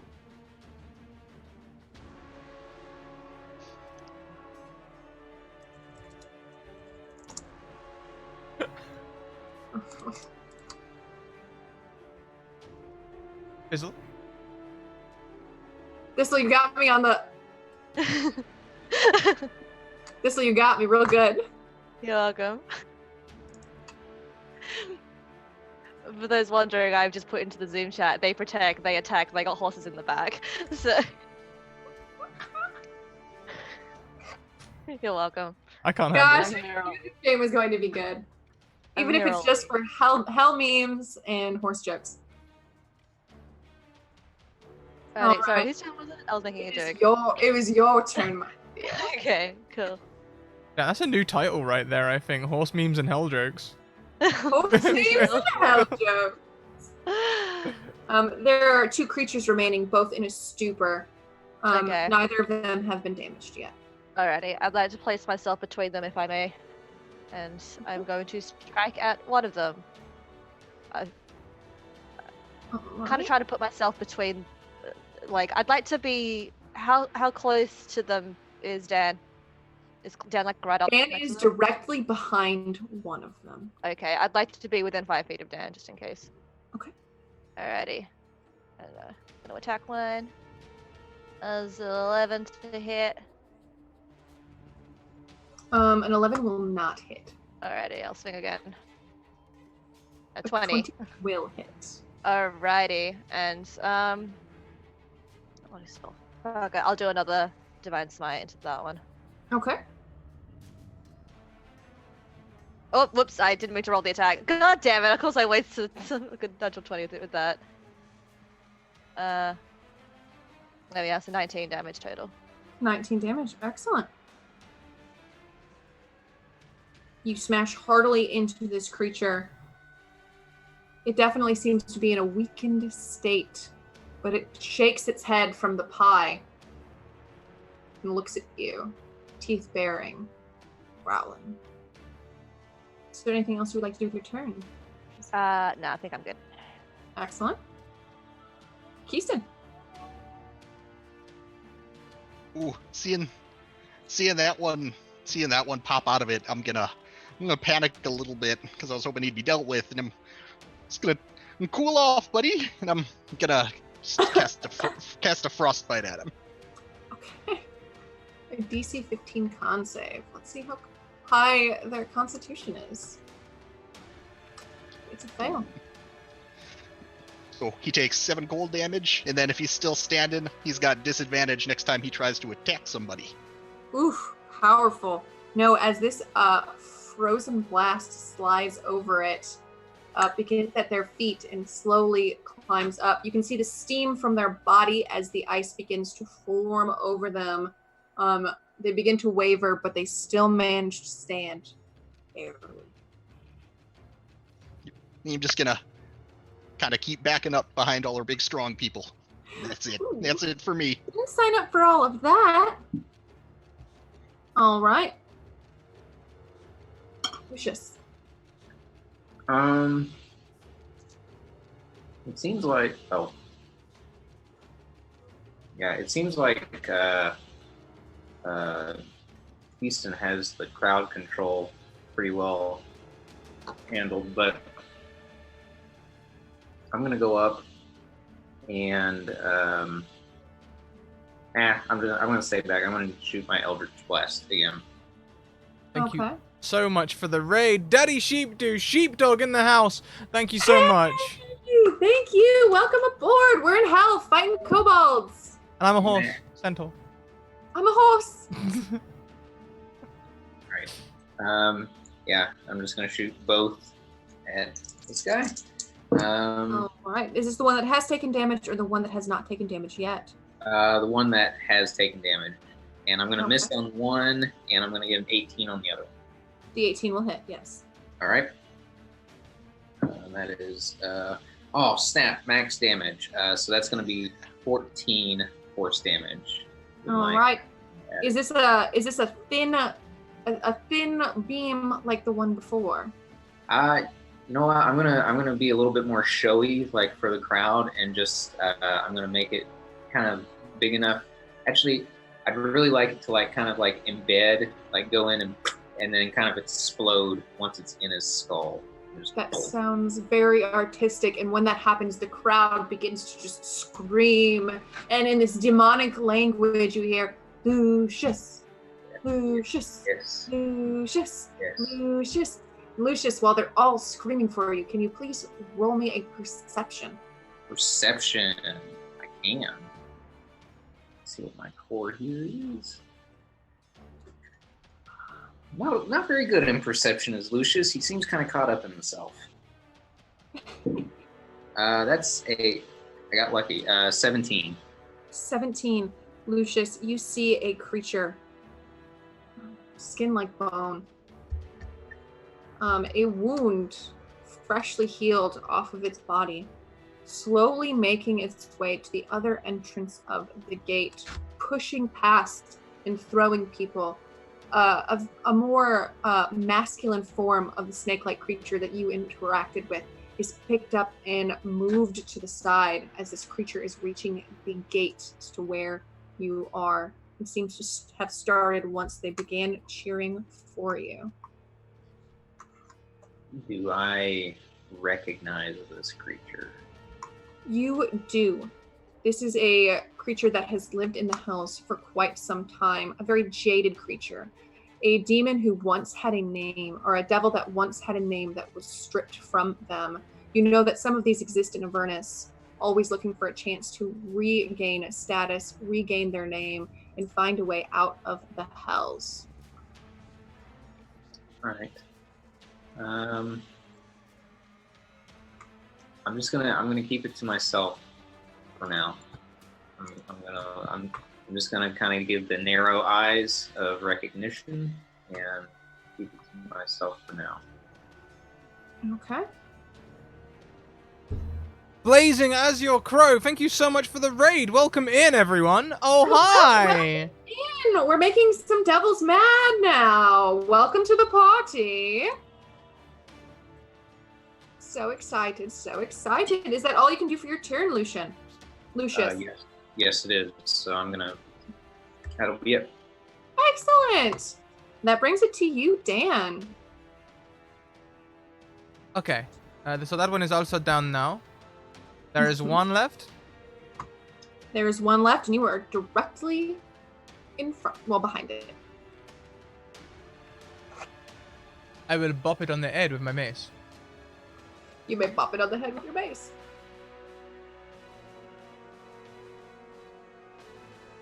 $16 just hits. I didn't get advantage on this attack. It's active now. Oh no, you still get advantage. Yeah, sorry. Either way. That's cool. I just needed to know for damage reasons. Okay, 25 does, yes.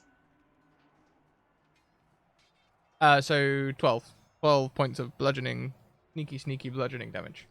All right, and as you hit this creature, it does begin to look at you with a face of recognition. It turns around to face you. Would you like to make another attack? Oh. Yeah, with a face of recognition. It, a face of recognition in the sense that it's no longer in a stupor. Not that it knows you. Oh, I was gonna say, I was like, oh, I'm sorry, yes, that party, I remember now. I'd like to use my protection fighting style to impose disadvantage. Okay. Well, I'll bring my spiritual weapon over and bop it with that too. Then Attack does not hit the creature. I misunderstood. And it is now the creature's turn, I'm guessing, as it is the end of yours. And it has disadvantage on its attack. This kobold will make 2 swings with its dagger. A 9 and a 6 and a 10. So I'm guessing neither of those hit you. no, neither of those hit me, I'm afraid. All right. And as that happens, Thistle, Keyston, Lucius, you all notice it first as Dan is facing opposite direction for this combat. But a large creature throws back the gates, ripping it forcefully from where it is attached, and marches on the battlefield. Also, the fun is now really beginning, huh? Oh boy. The creature in an infernal tongue shouts, I will not let a bunch of fools win this fight. I will not let a bunch of fools reach the pit fiend. I will not let a bunch of fools take what is rightfully mine. I'm gonna answer back in Infernal real quick and say, I don't give a shit about the thing that's yours, but the pit fiend and I'm getting to him, even if I have to go through your fucking face to do it. And when you do that, the creature lets out a shriek. It is ear-splitting, painful, and it rolls a 6 for initiative. Yes. Dan, you speak Infernal, don't you? I do, yes. So, Dan, you do hear all of this as it happens. I know.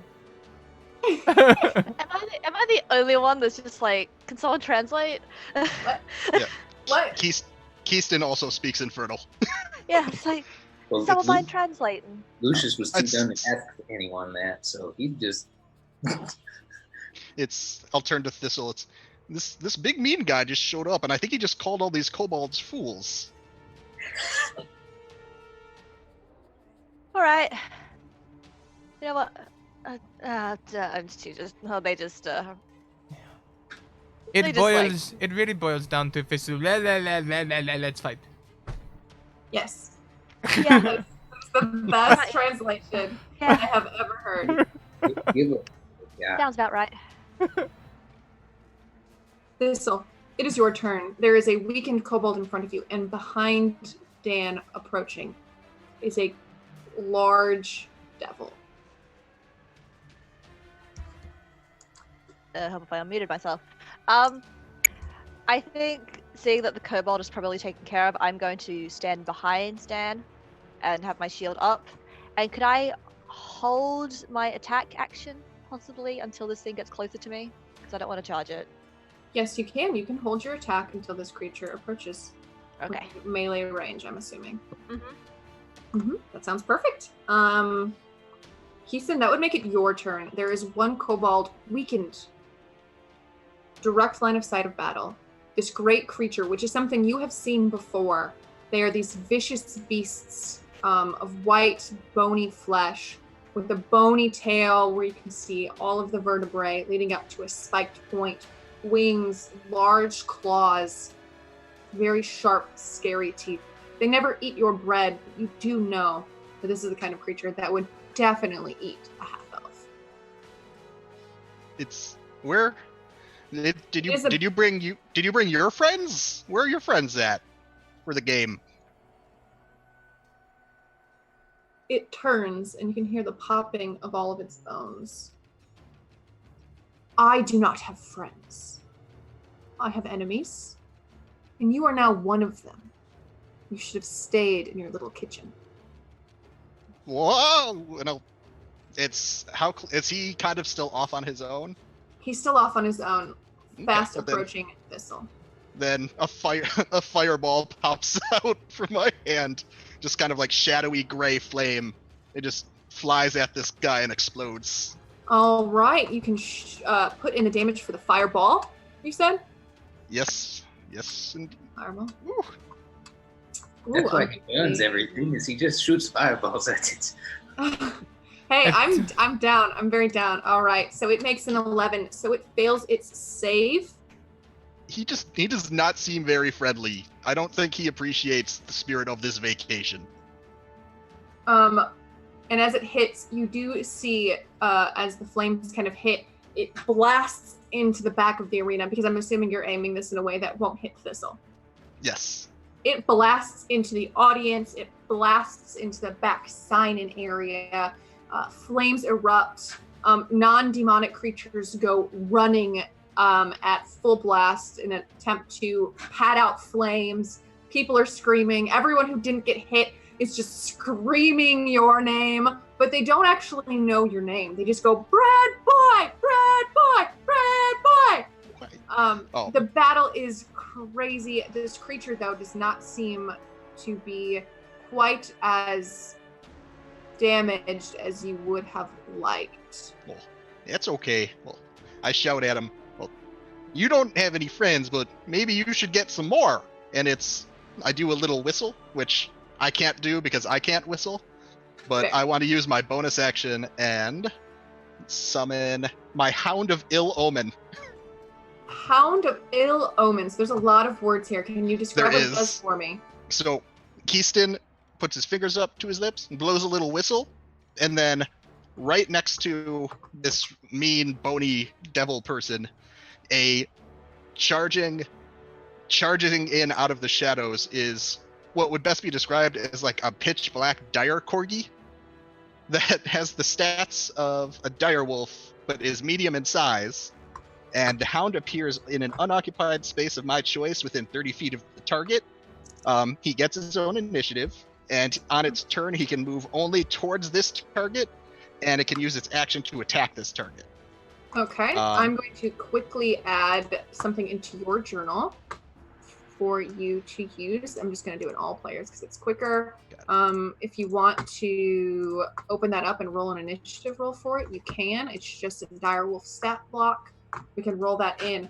But all of you see from the shadows of the flames comes a very cute, demonic-looking creature.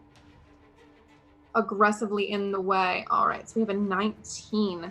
So we're actually going to put him to the top of the turn order. And apparently, when my dire puppy is right within 5 feet of him, he's got disadvantage on any spell saves against me. So that's cool too. A very good puppy. Yeah, he's a good puppers. A good puppers. Down for it. Is that the end of your turn, my dear?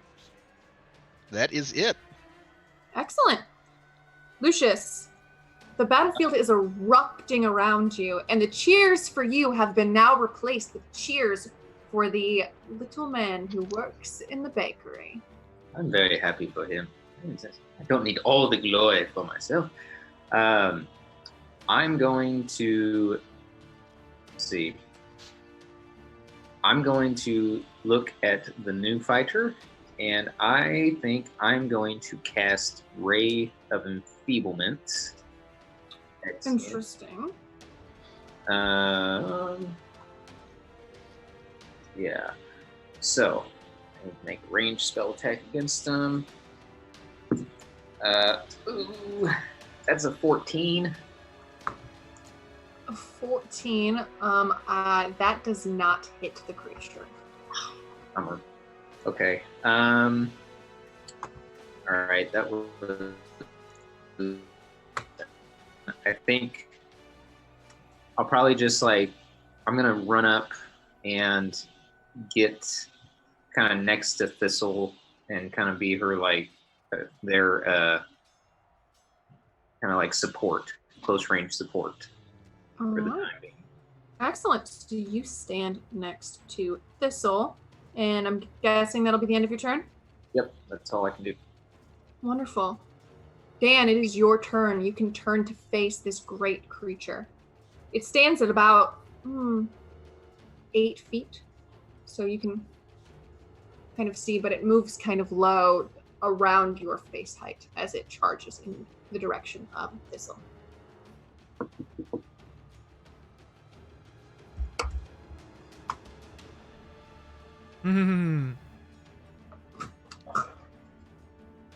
Yes?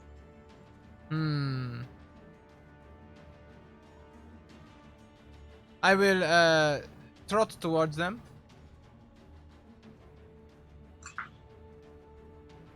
And I will hit them with my mace. Okay. Oop. Just as it reaches the range of Thistle, a 13 does not hit this creature. As it swings, it moves its tail out of the way to avoid attack. Oh.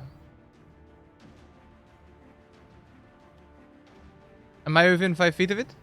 No, hang on a minute. I've already used my action. Forget that. I will move my spiritual weapon closer to use the thing. I understand why some clerics don't take spiritual weapon. It gets boring. I will move my spiritual weapon closer to the thing to hit it. Another 13. Fortunately, that will not hit your swinging, but this creature is on a mission and it is charging straight for a very, not so large shield, but a very large shield in the hands of a gnome. Is there anything else you can do with your turn? No, but I will stay close to it. Question, was Thistle on my back or at my back? At. Oops. At. Okay. Yeah, Thistle is a little more polite to just be like, okay, up we go. In the heat of the moment. Daisy. You never know. You always got to confirm who's riding him. It's gotta happen at some point. It honestly, I can't wait for the moment. The creature flies at you. One claw goes raking towards your direction. Thistle, a 24. That hits. The creature is large. It swings past your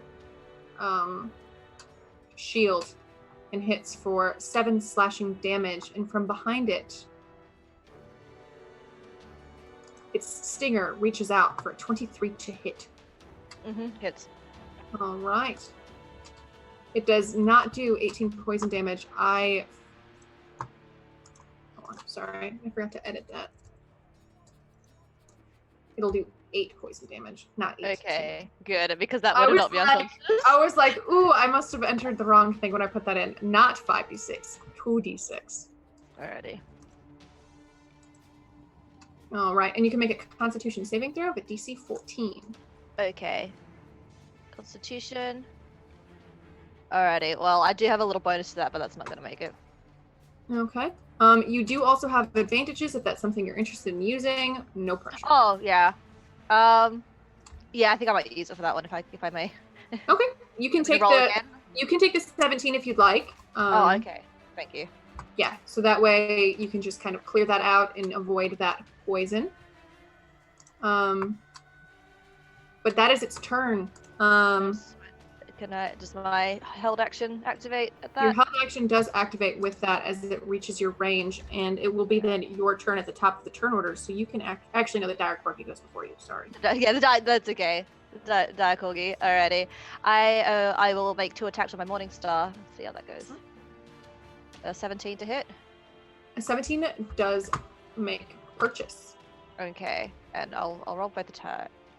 No, that one doesn't hit. So I'm gonna do a 2nd level Divine Smite into this one. Okay.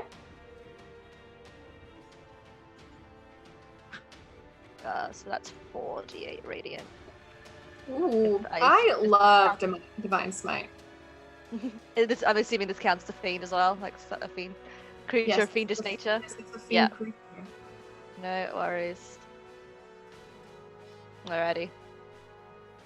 Okay, wonderful. I can do math. That's 23. Not gonna lie, I didn't say the total because I was kind of counting it in my head.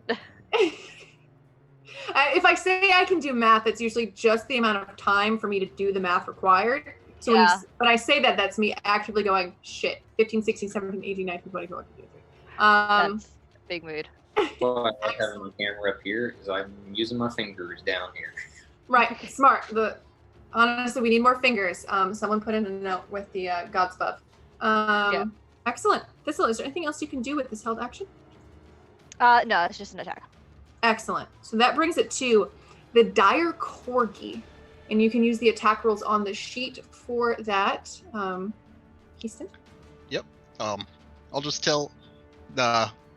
yell for him. It's like, do it, chop, Cookie.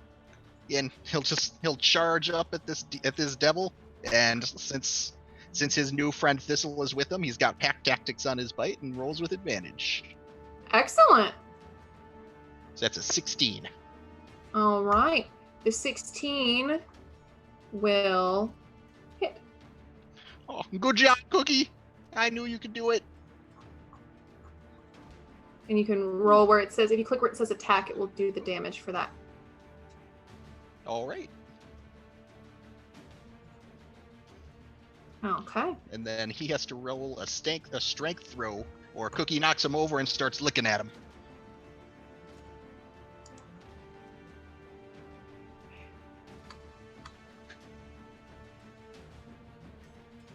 So this great 8-foot beast, and you all see it standing menacing, thrashing in your direction, Pistol, is pile-drived by this very small, shadowy creature that looks like a small puppy. But the weight of the spirit of the shadow crashes into the beast, knocking this fiend to the ground. And then a devilish tongue of shadow sticks from this creature, and this shadow corgi begins to lick the fiend. And it is now your turn. I take a moment and just hear quietly under Thistle's breath, like, what a good boy. A good boy. Yeah, so they're prone now? They are now knocked prone. Yeah. I just kind of walk up to them. I'm just like, this feels a little dirty, but I'm gonna hit him twice with my Morning Star while they're on the ground. Yes, and you'll have advantage because they are knocked prone. Carefully avoiding the dear sweet Shadow Corgi. That's 23 to hit. 23 hits. Yeah, and I'll use Divine Smite on that one, but first level.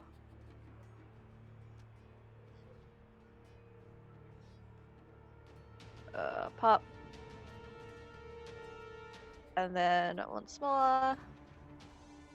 Nice. That's why I saved my 2nd level Divine Smite. Nice. That's why I saved the 2nd level Divine Smite. Here we go, baby. Alrighty. And then I will roll Divine Smite twice because it is all dice rolls that get doubled, right? Yes. Yes, it is.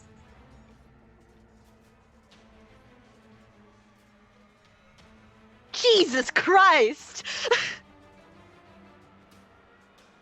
Holy shit! So that's what? 39, 40, 50 damage for that one strike of the Morning Star. And as you bash into this creature, you hear the sound of cracking bones. It lets out a shriek as you pound into its chest region, trying to avoid this small corgi, and the morning star keeps hitting down. It lets out a ragged breath, but does not seem quite gone yet. Holy shit, that was beautiful. That is my favorite thing. Alrighty, I'm gonna back away from this thing and get back to the group. Okay, and you can do so freely because it is down for the count. But that does bring it to you, Keyston. Your little pup just did something very amazing. Assisted in a great attack. Yep. Cookie, you did so good, Cookie! I'm gonna run over and just start scruffing him up and petting him. And while I do that, I just look down at him, at the knocked over devil, and I'm like, I told you need more friends. And while I say that, I cast Shadow Blade, and in my hand, kind of almost petting some of while I'm petting Cookie, how dogs just shed and the hair goes everywhere. Some of the shadowy wisps start coming off of him and just form a butcher's blade in my hand. And it's keyed it off in the little chat, but it's a simple melee weapon that I'm proficient with and can make attacks with now. Excellent, and it does 2d8 psychic damage, correct? Yep, if I hit with it. So I'm gonna roll. I'm gonna use my advantage that I've been holding on to. Okay. Beautiful. So that'll do 8 psychic damage. Excellent. And you pierce this blade through once of the fur of your darling pup into this creature, and the strange green ichor bubbles around this shadowy weapon. It still breathes, but raggedly. All right, It is. Yeah, I start hesitating a little bit because I got really close up with my puppers just to tell him how good he did, and now I'm really close. But that's my turn. Very close. Fortunately, it is not the devil's turn. It is Lucius's turn. All right. I'm going to go up to it, and I'm going to use my conjured spear, and I'm going to go ahead and make 2 attacks on it, thanks to my Thirsting Blade invocation. So, first attack, I'll just roll them both at once. You gotta be kidding me. Oh wait, do I have advantage on it? You do have advantage. Okay, so the first one's gonna miss, because that's a 10. Second one is...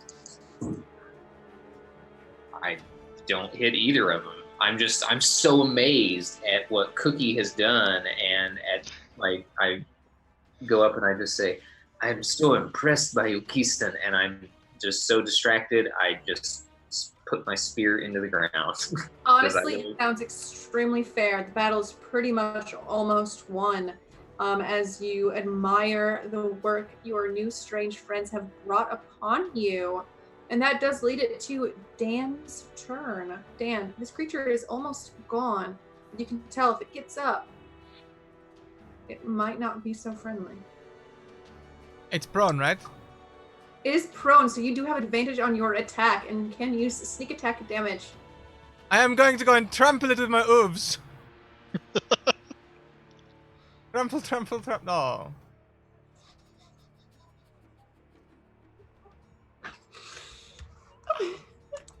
Oh.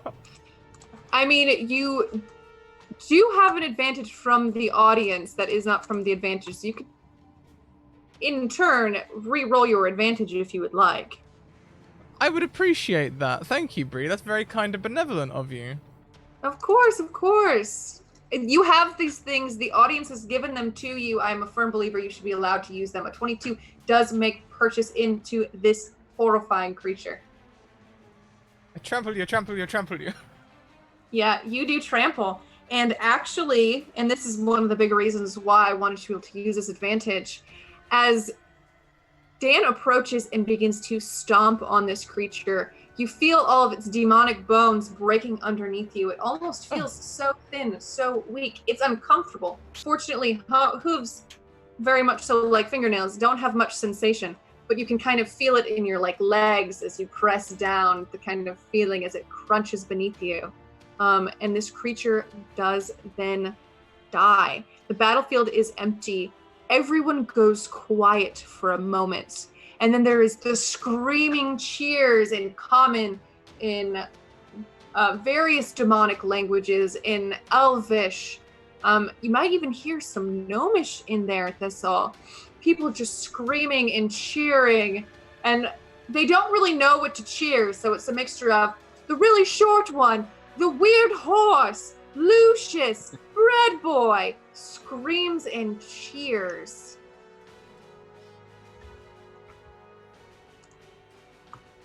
And then they grow silent when they hear the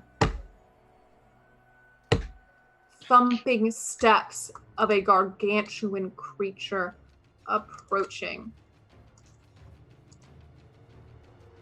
We will change the music up a little bit.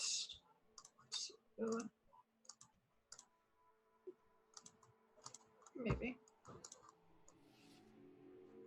All right. This large creature begins to approach. Lucius, you know who this is. You know who this is immediately. It is the pit fiend Urguts. Keyston, you might not know who this is very well. You know that someone with red eyes is the one who said that you owe them, but when you were traveling to and from the spirit worlds and the various planes, you never know who is actually calling for you and who is useful to you. But this massive devil with deep red skin approaches. His wings are covered in soot and blood, tail covered in crisscrossing scars that seem to be freshly healing. Urguts is a notorious general. He is a brilliant tactician, and he is vicious. He walks past the burning waste remaining from Keyston's fireball and looks down to all of you. This creature is easily 20 feet high.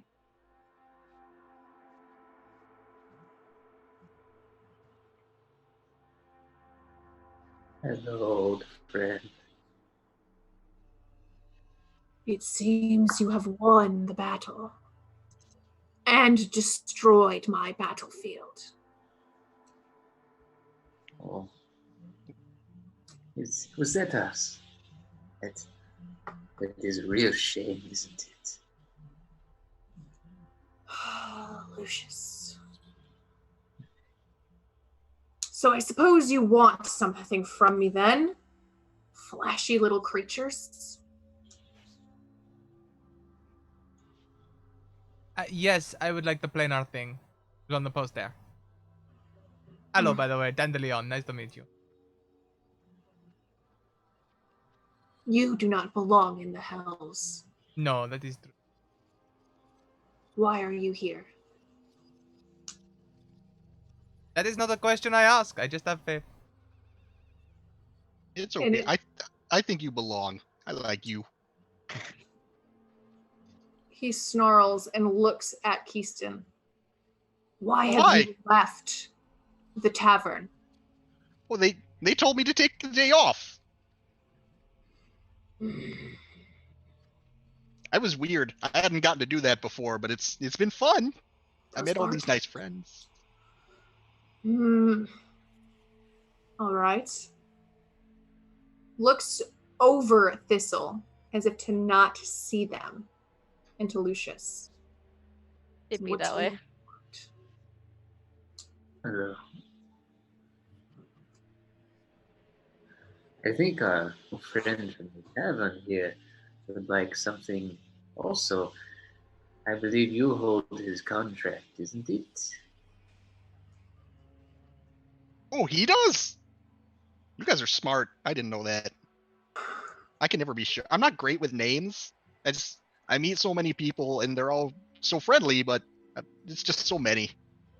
So you see, when you look on the paper, it spells it out who owns the contract. And see what you right here, like look at the top of it. Right? Because I'm supposed to read it. Yes. Got it. See, he is learning. He can be taught. He is learning, huh? Well, it's the first time anyone's shown that that one can be taught.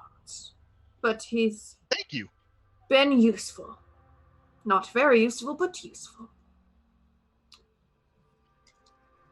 So you would like to discuss terms of contract, Keyston? Oh, I mean, I like talking.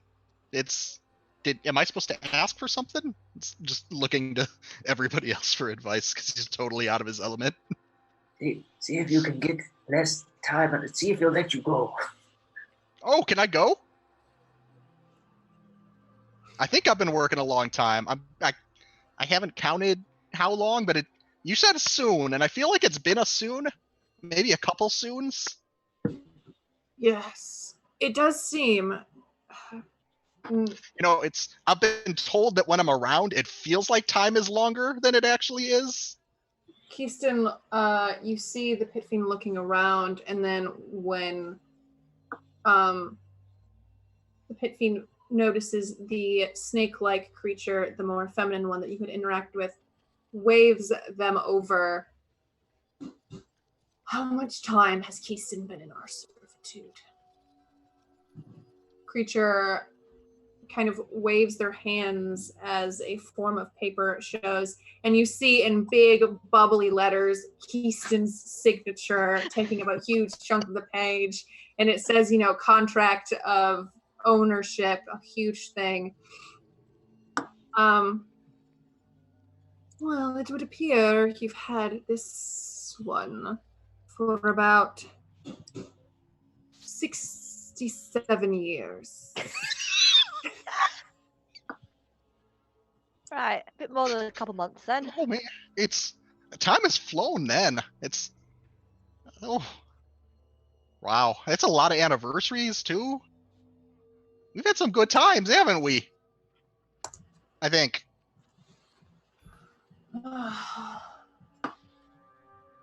Should I have gotten you something? I think the 50 years, the diamond one, right? 50 years is diamond.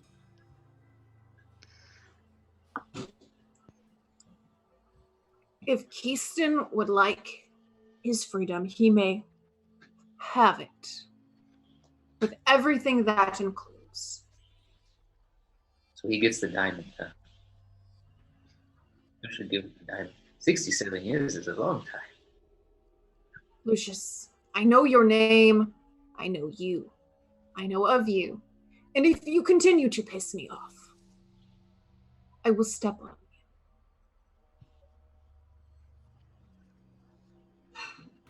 And the pit.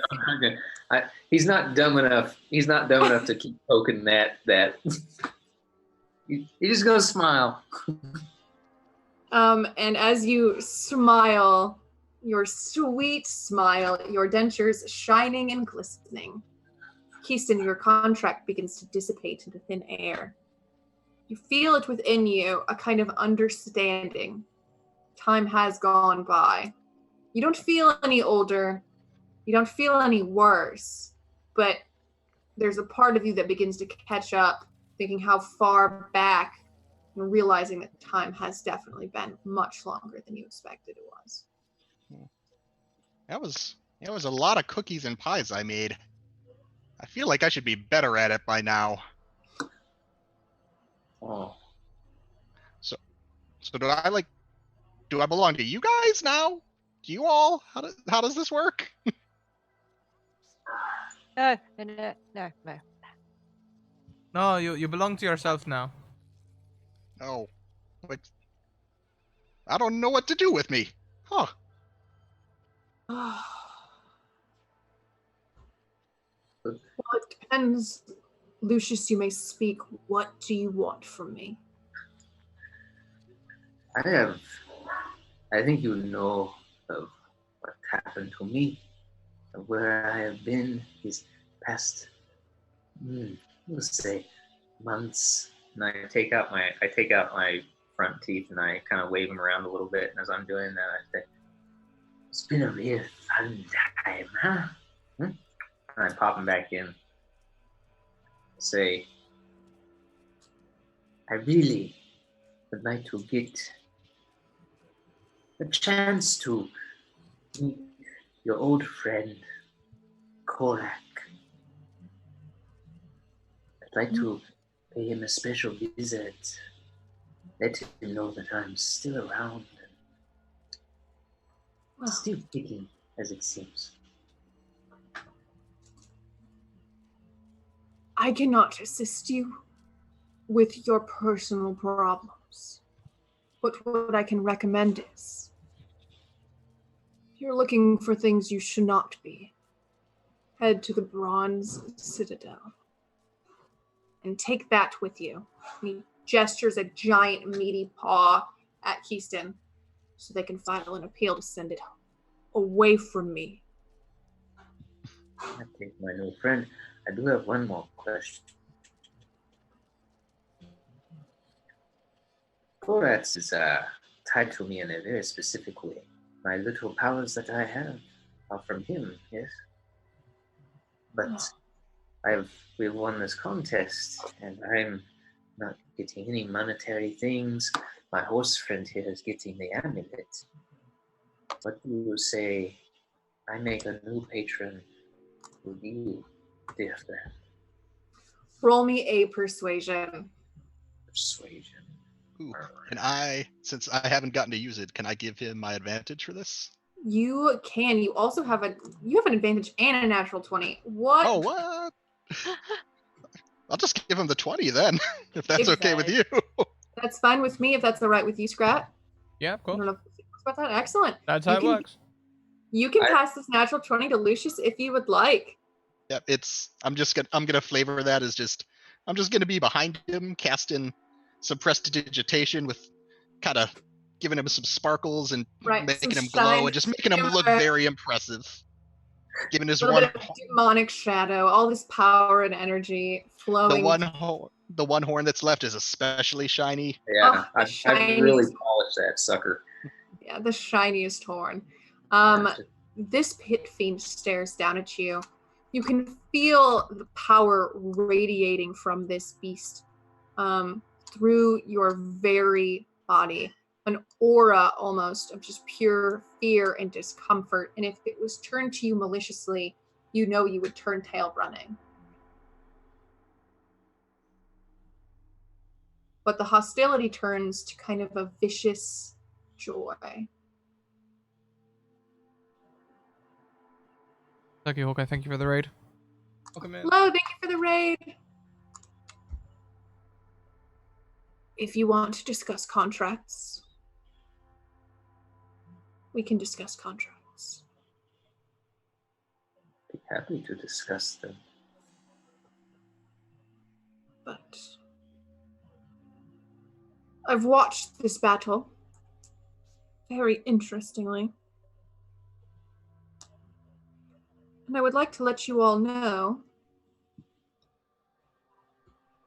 that I don't have the amulet piece.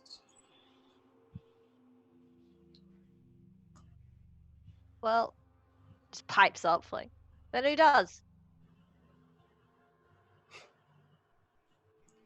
Well, I thought this one did. Which one is this one? And he gestures to the mottled, beaten, green, ooze-covered corpse that you're still kind of, scraping off of your hooves. Oh, do I have to sift through this now and try and find it? No. We devils do believe in contracts. They are important. We must follow the law, and I will happily give you anything I can offer, as it is contractual. But it seems a small creature snuck in and took it away. That is why I have walked all the way here to and it gestures massive paws to the nearly empty rows. A few very brave souls are peeking above their chairs to kind of watch the interaction. The peasants of the town. But I don't have the piece with me. and the snake woman begins to is actually sifting through the corpse pieces to confirm that it is not there. The nameless devils do not want to be here any longer. They've been stripped from their titles. There are more pieces in the hells, and I believe they are headed towards the layer of hell below this one. I recommend heading that way. Someone running with the tail between their legs will be headed that way. It is on the way to the Bronze Citadel as well. Well, that works out. And Lucius, you want to discuss contracts? Oh, Bring yes. creatures head back to me to prove your worth.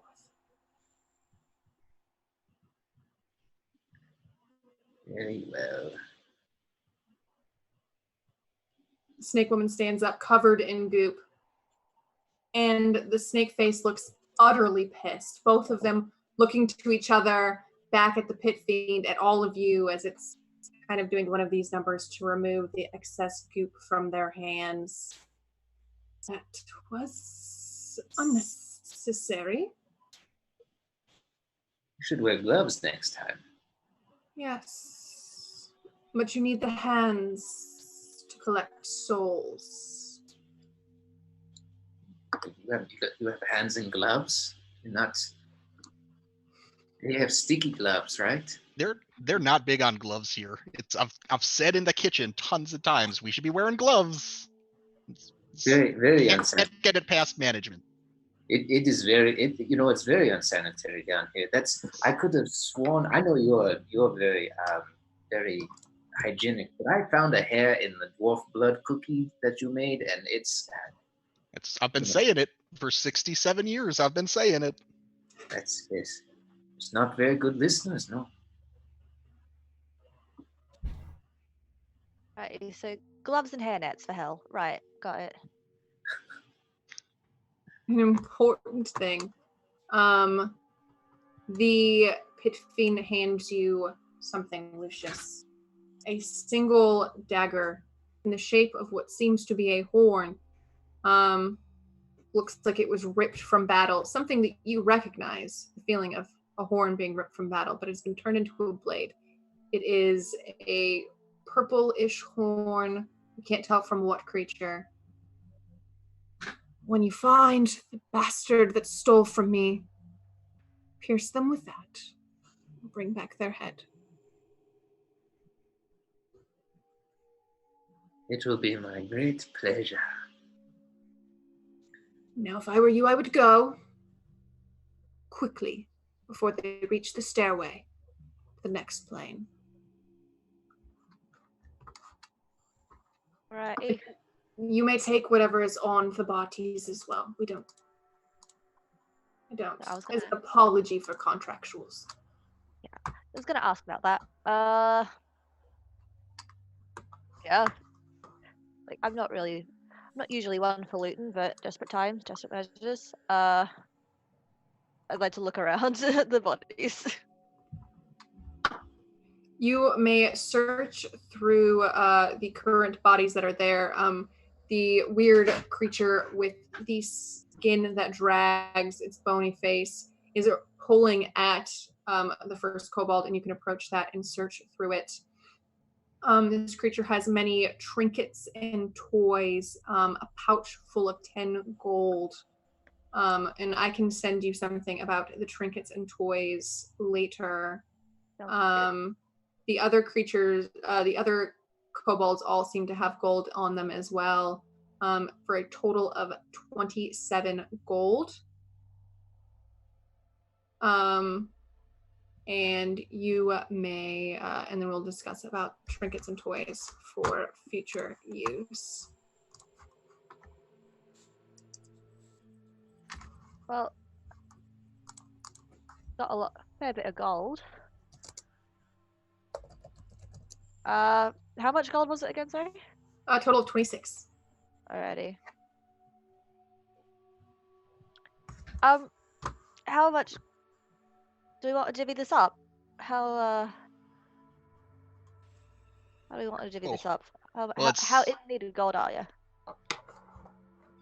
I know 1 gold is a tip. So how many tips how do you split a tip? Since we are all traveling together, Fischl, why don't you keep hold of the money? I mean, if you're sure, I'll put it in a little communal pouch if you like. I actually have an Yeah. arms box if we want somewhere safe to keep it. You and your arms box. I mean, if we could. Sure, put it on. It's on my hind flank. Yeah, like you have an arms box. All I got was this useless explorer's pack. I'm gonna. But all the way to hell, and all I got was his useless explorer's pack. Explorer's pack. It has it written on the back. It's on his flank. Wouldn't that be like a saddlebag? Saddlebag. It's a saddle box. Yes. Yeah. Alright. Yeah, I'll take the arms box and put the money in that. Perfect. I'll leave this up to you, DM, if there's anything to find. But where Keyston threw that ball and it like blew up part of the arena and the crowd, can I wander over there and see if anyone dropped anything like gold or anything while they were running away? So it seems to there are a handful of charred corpses, and while you're doing this, the pit fiend scoffs and walks away. The small snake creature following behind, looking for their companion that was chucked violently. You do see some jewelry. They look like there's a few amulets, some rings, various things like that.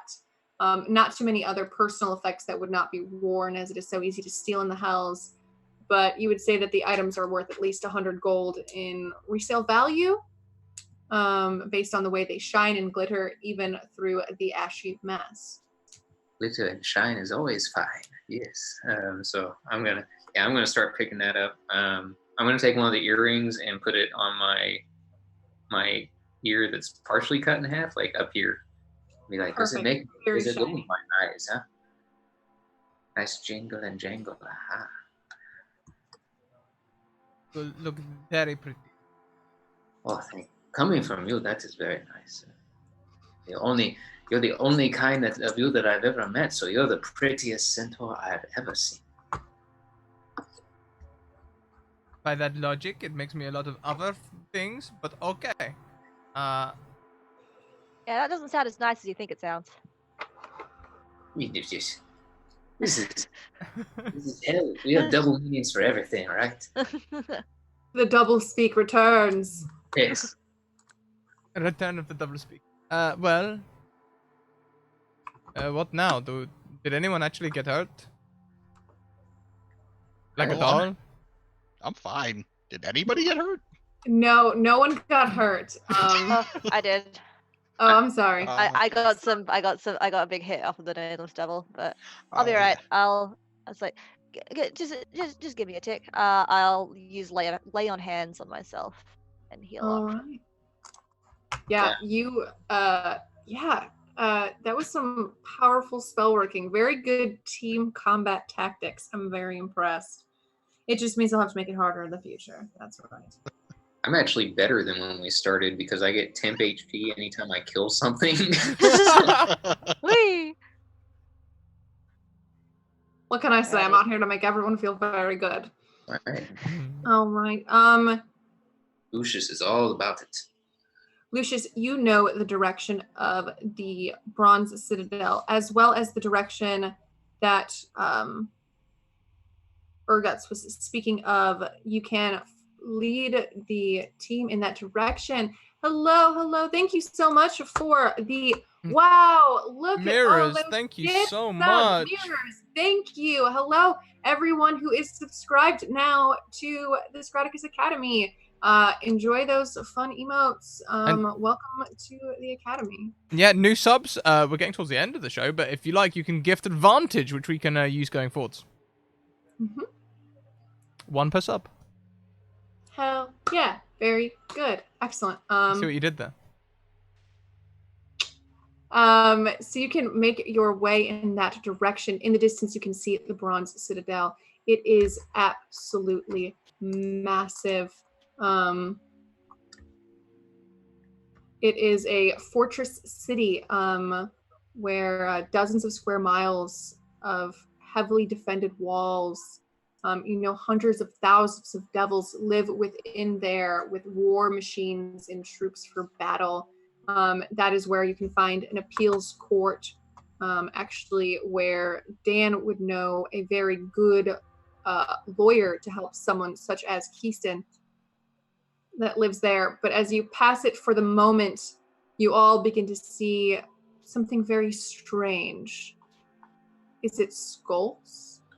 It is. You see a hideous landmark of trophy skulls of those killed in the Blood War. Lucius, faces that you might even know, but all of that has been torn away to bleached skulls. It has reached the height of more than 1 mile. As we go by it, can Lucius make a, I guess, intelligence saving throw or something? I would say, like, Or, like, I would say if you were making a saving throw, is it due to the effects of seeing it? yeah, some memories being brought up. I would say roll wisdom saving throw in that case. Okay. You have a +2 to that because I'm around you. Yeah, an aura for protection gives you a bonus. All right. Yeah, it's an 18. An 18? Yeah. So as you cross the boundary, you see skulls of all forms of humanoids, beasts, and fiends, all stacked neatly and very tall. You know of its existence, this pillar of skulls, but this is the first time seeing it face to face. You feel a pang in your heart. You know the Blood War has caused more casualties than anything before.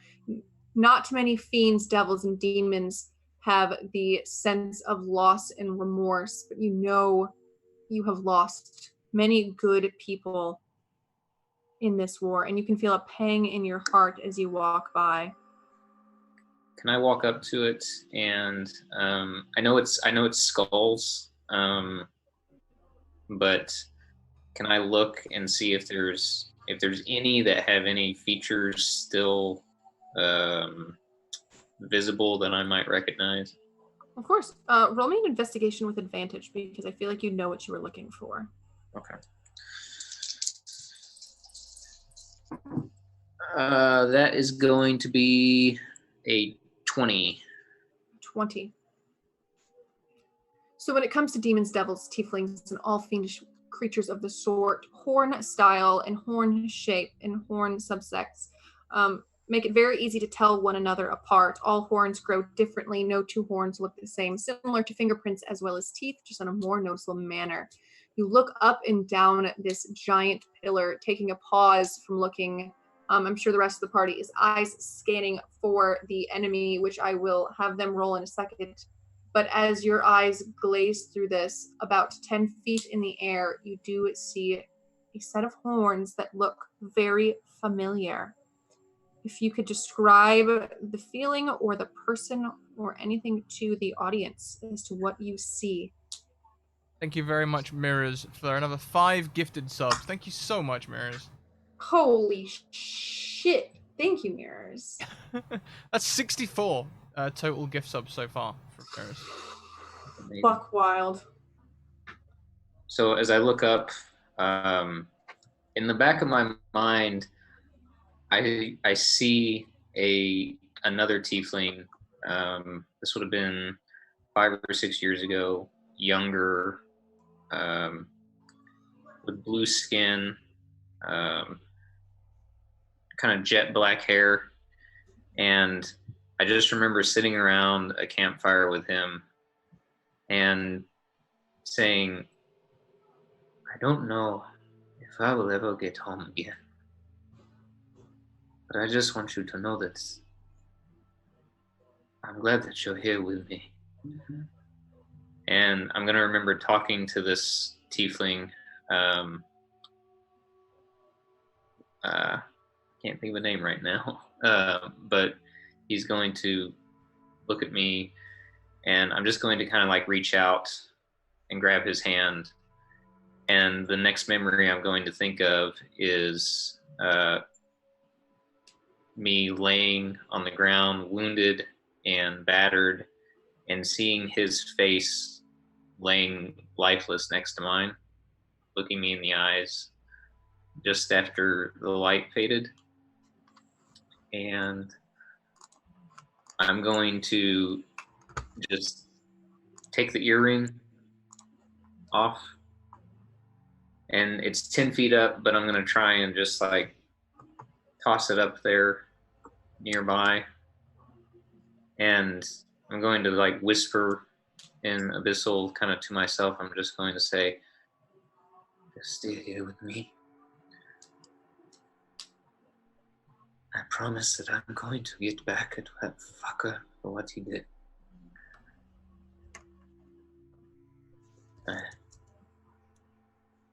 I'm going to get back at him for us.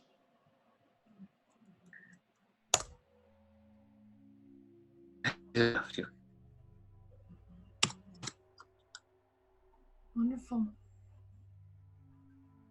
And while this is all going on, you can all see Lucius, the one with the coy smile, very grimly at this pillar of skulls. While this is happening, is everyone else admiring the skulls, or are we looking for the demon?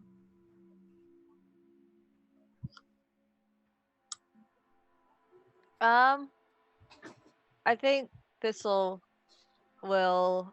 I think also looking up at the skulls grimly with it, not as much as Lucius. There's no like personal thing here, but it's, like I think Lucius will feel just like a grip on the upper arm from ex-soldier to ex-soldier, I guess. I'm gonna jump a little bit. Yeah. Just a touch. Just.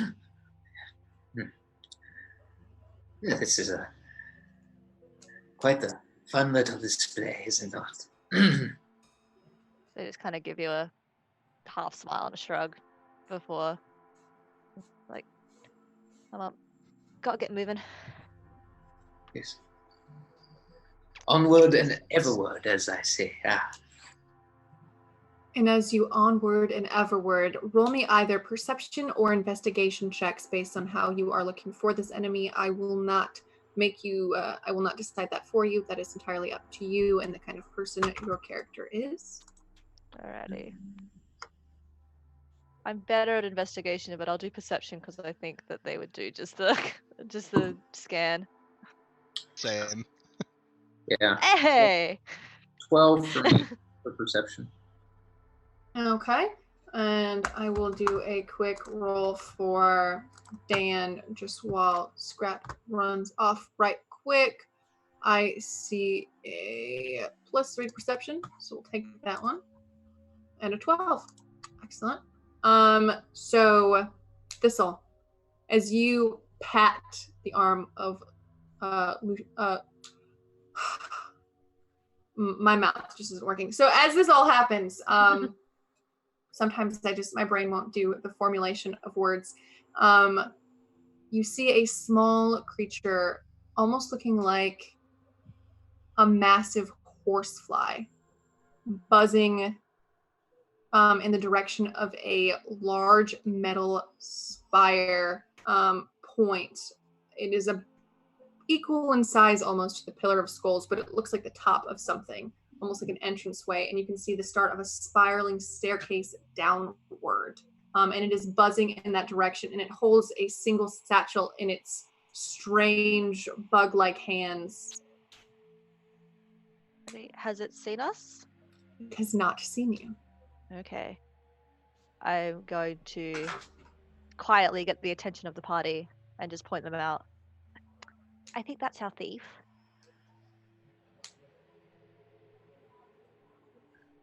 Any of us particularly sneak? Actually, oh wait, no, that wouldn't. I don't know if that would work. I had the spell hold person. Oh wait, no, never mind. I can't use it. I have used up all of my second level spell slots. Never mind. I forgot.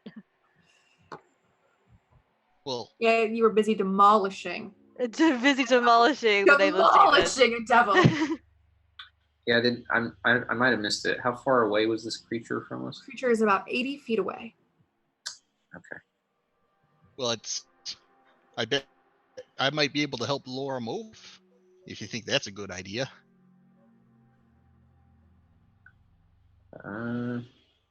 Might do us some good to see if we can get a little bit closer, because if that doesn't work, this thing's got an 80-foot lead on us.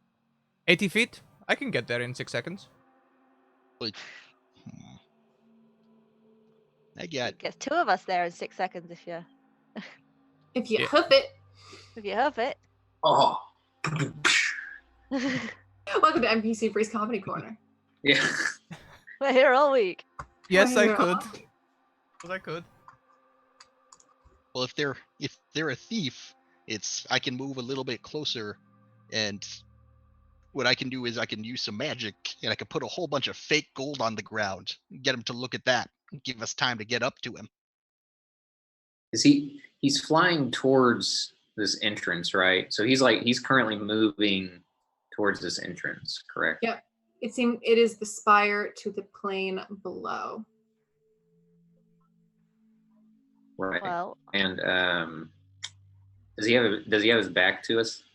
Yep, it is a bug-like humanoid, almost like a large horsefly, and it is just buzzing. It doesn't seem to be moving extremely quickly. It's not dashing or anything, but. okay. All right. I got an idea, but it'll use up the last of my magic, and there's a possibility it may not work. I got a spell that can put people to sleep, and he's the only one in that area, so it might work. I don't know if we stop and take a nap. I don't know if we'll catch him. He's gonna be the one taking a nap. Oh, okay. Yeah. So it'd be pretty easy to catch him if this works. But it might do some good if some of us were to creep up a little bit closer, just in case it doesn't work, because he'll be aware of us. I mean, my Eldritch Blast is 120-foot range. If we want to, I can try and hit him and get his attention. I don't know if you've realized, but I am half horse, covered in scale mail, and I have hooves. Sneaking is not my forte, if that's what you're thinking. Oh, I'm not thinking sneaking. I mean, I'm thinking of hitting him with an Eldritch Blast, which is pretty much like I'm right here type stuff. Yeah. Alrighty. Well, I can cast this spell up to about 90 feet away, so if I crept forward a little bit, and if you cast that spell, then maybe I can go right after you. It tends to work better on people who are a bit weaker. Okay. I guess I'm gonna take my spear and point it that way, and in the words of Travis Willingham, Eldritch Blast. Eldritch Blast. Eldritch All right. Blast. Eldritch Blast. Blast. You can easily pop off 2 beams towards this creature. Okay, I'm gonna do that. That's the first one misses, but the other one is a 22. What is the miss? It's 11. That'll hit. Will? This creature's not wearing any armor. Well, Maybe we've spank talked about- spank my bottom and call me a darling. I won't do Alright. either of those things. That's fair. That's fair. Okay, so 2d10 plus 4 for each. So the first beam is going to do 8 damage, and the second beam is going to do 11 damage. Okay, so a total of 19 damage. During this time, is Thistle moving closer to catch up with this creature? Yeah, I'm moving a bit closer, and I think once that hits, if it's still standing, does it look like it's gonna attack us or run? Sorry, go. Excuse me. Oh no, if you're trying to put him to sleep, I'll go ahead and throw some snow at him too. And it's after Eldritch Blast, I'll go ahead and cast Please- Snowball Storm at him. please Oh my tell me goodness. this is We might just murder this thing straight up. Honestly, the power is aggressive. All right, you want to put that into chat for me so I can get a look at that spell? I do. I'm pulling it up. I think Thistle is about to cast sleep to see if maybe they can talk this out, but then this happens. They're like, It's just, it just looks like colorful ice cream just kind of pops up in his range. Oh, do you want me to put Eldritch Blast in there? No, it's totally fine. I think Eldritch Blast is a classic. Okay. All right, so it does 6 cold damage. The creature definitely fails. A flurry of magic snowballs erupt from a point you choose. All right, so all this snow smashes into it. It does another 9 damage. Very good. This creature is still standing, but with this barrage of attacks, it kind of whips around to look at you. It's got large bug eyes, but a human mouth, and it opens it ajar in horror before turning around and trying to get away. alrighty, that's what I'll call sleep. Okay. You could pop Alrighty. that in there for me. No worries. So it's essentially I roll 5d8. Yes, and then it's Yeah, 5d8. The hit points. Yeah, it's a funky spell. It's a funky spell. I love sleep. 26. 26 is definitely enough. As this creature begins to fly, you see the wings kind of like beating, and then it's slowing down, and the creature's kind of lowering itself as it hovers to stay awake. I run 40 feet. I use my bonus action to dash and run another 40 feet, so I am under the creature. And it curls up. It is probably around 4.5 feet, but you can take it into your arms as it kind of falls asleep. It's like twig-like bug arms are massive as it holds onto this little satchel. It's a very unfortunate creature just to look at. Very much so fly and man crossed together in an unholy matrimony. Whereas horses and men can coexist in a beautiful, magical, majestic way. This was not the case for whatever term there is for a fly person. I'm gonna run up, and before anything, I've got a hempen rope, and I'm going to begin trying to tie this thing up as it sleeps in his arms. Okay. So you tie up this creature. Who takes the bag? I will. Dan's got the hands full. Okay. Indeed. It's easy Thank to grab this bag. Inside there, it is a large sack, but all that is in there is a single, very small piece of an amulet, and it is in your handouts if you want to have a look as to what the amulet of planes looks like. It's a small chunk off of it with a simple runic sign on there symbolizing another plane. And it is just wrapped around pieces of leather. Oh, that's a real pretty necklace. Does he have what we're looking for? This is it. This is the one. Okay. Geez, a bit smaller than I thought it would be. That's always the case. Say that one again. Yeah. You should know that big things come in small packages, huh? Better than most. Listen, there's a lot of innuendo floating around this conversation, so I'm going to move on.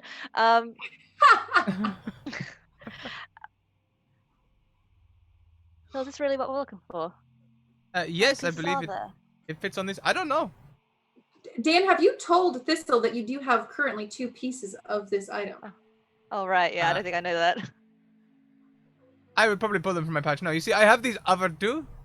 Maybe if we put them together, we can see how much of it we have. Wait. You already got 2 of them? Yes. What the bloody hell am I doing? I don't know. I only turned up yesterday. I've been... You showed up yesterday, and you've already got 2 of these pieces, and I've been fucking around for about a month. I don't know what to say to you. It sounds like he has been much more productive in his time than you have. You say Perhaps- you say you've been fucking around for a month. What does that entail? Getting the shit beaten out of me by demons. Oh, you see that was your problem. You see, you should have been hunting these things down. Perhaps this is why I was Listen, sent I'm here. not real. Perhaps, I'm not real. I'm not perhaps real it is great my at purpose. multitasking. Perhaps. Well, either way, you seem to be real lucky, so I think I'm going to be sticking with you. Okay. Is this thing still sleeping, by the way? This thing is dead asleep. Yeah, I think it's asleep until. Let's have a look. Let's read this. Some wakes it, isn't it?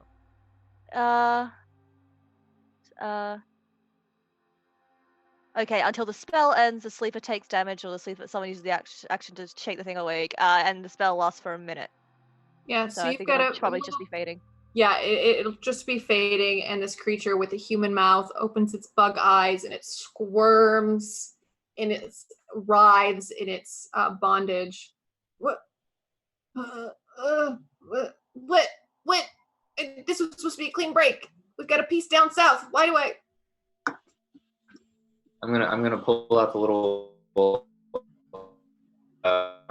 dagger that was given to me, and I'm going to say, "Oh, I'm sorry, friend. You've fallen into our little trap here." Whoa! Wait! I've got information.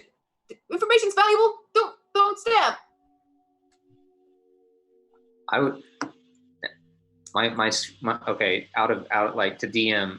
My internet was cutting a little bit, so the pit fiend told me to stab whoever stole that from him with this dagger, right? Yes. Okay. Just wanted to clarify that it wasn't someone specific. It was just whoever stole this. Okay. Whomever stole it. Yes. Okay. What type of information do you have? I know where another piece is. I know where another piece of the plane is. Piece of the amulet. I know where it is. I'm going to look to those two because that is not of interest to me. That is rather interesting. That is very interesting to me. I guess that's interesting. I can tell you where it is. I can tell you where it is. Just don't stab me, okay? Take me anywhere. Just don't stab me. I know what that thing does. I don't want to be stabbed. What does it do? Why do you have it if you don't know what it does? It's a ooh. That's gonna pull my soul right on in it. I don't know who you got it from, but I don't want that. I'm not privy to it. Hmm. I'm going to turn to Dan and Thistle and just say, he says he has information for you two. He's all I'm after at the moment. Okay. Why don't you tell us about where the thing is first, and then we'll decide what to do after. I don't. Okay. It sounds like a pretty good deal to me. Honestly, everything's a good deal when you're in hell. That's what I've been saying. It wasn't my That's not fault. a really wise thing to say. Marisa hired me. Okay, Marisa hired me. Marisa down there, and it gestures one of its extra legs that can kind of move towards the direction of the spire. Marisa said all I have to do is take a bag and bring it back to her. That's all she said. She needs pieces. She's collecting pieces for something. I didn't know what I was doing. I was just doing, contracts. Okay.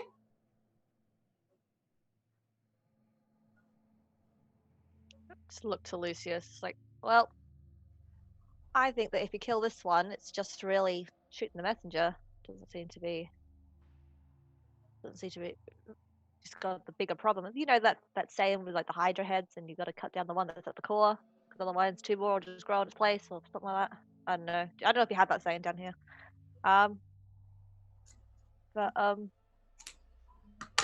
Who's this? What's his name again? Marisa. Marisa. Who's this? What kind of person we talk about here? Maurice is a Hydra?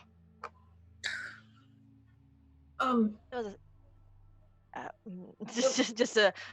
Keithton. Marisa's and points in kind of in the direction of Keyston. Marisa looks like that, but not like that. They're Keyston half-elf. turns around. Keyston turns around and looks to see what they were pointing at. They're half-elf.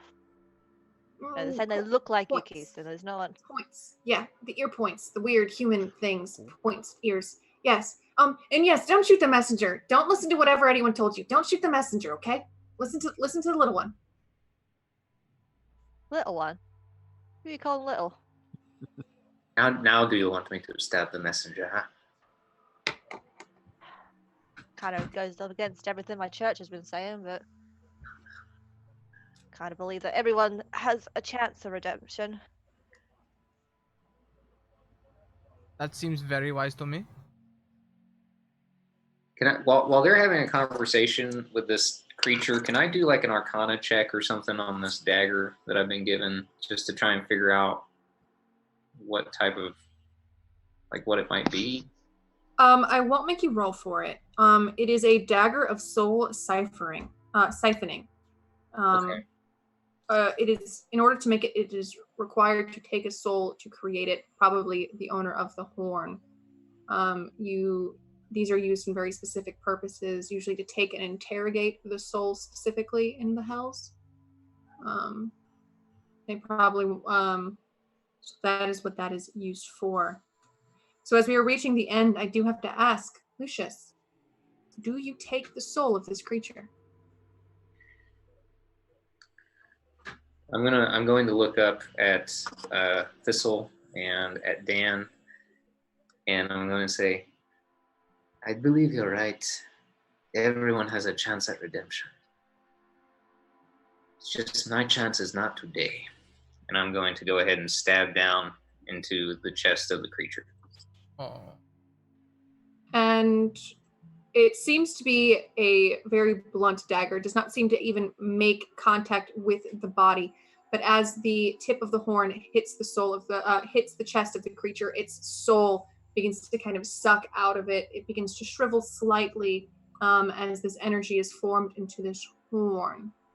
You are able to take the soul of the creature.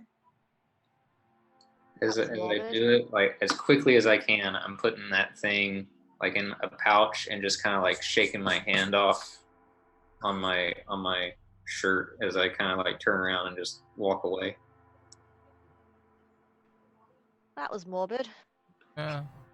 Is the creature like dead? Is it just absorbed its soul? Is it still like walking around and stuff? Nope, it is completely shriveled. There's nothing left of this creature. In this moment, then, the tiefling walks away with a marred past and future scores to settle. I'm sure the very soft Keyston will follow along, as the Pit Fiend said that there is a way to get sent home. Am I right with that, or does Keyston have another plan in mind? Oh yeah. No, I'd like to chase after him. It's hey, wait. It's don't go. It's let me come with. It was really nice meeting you. I'm glad you're my friend, and you're gonna help me. You're gonna help get me home.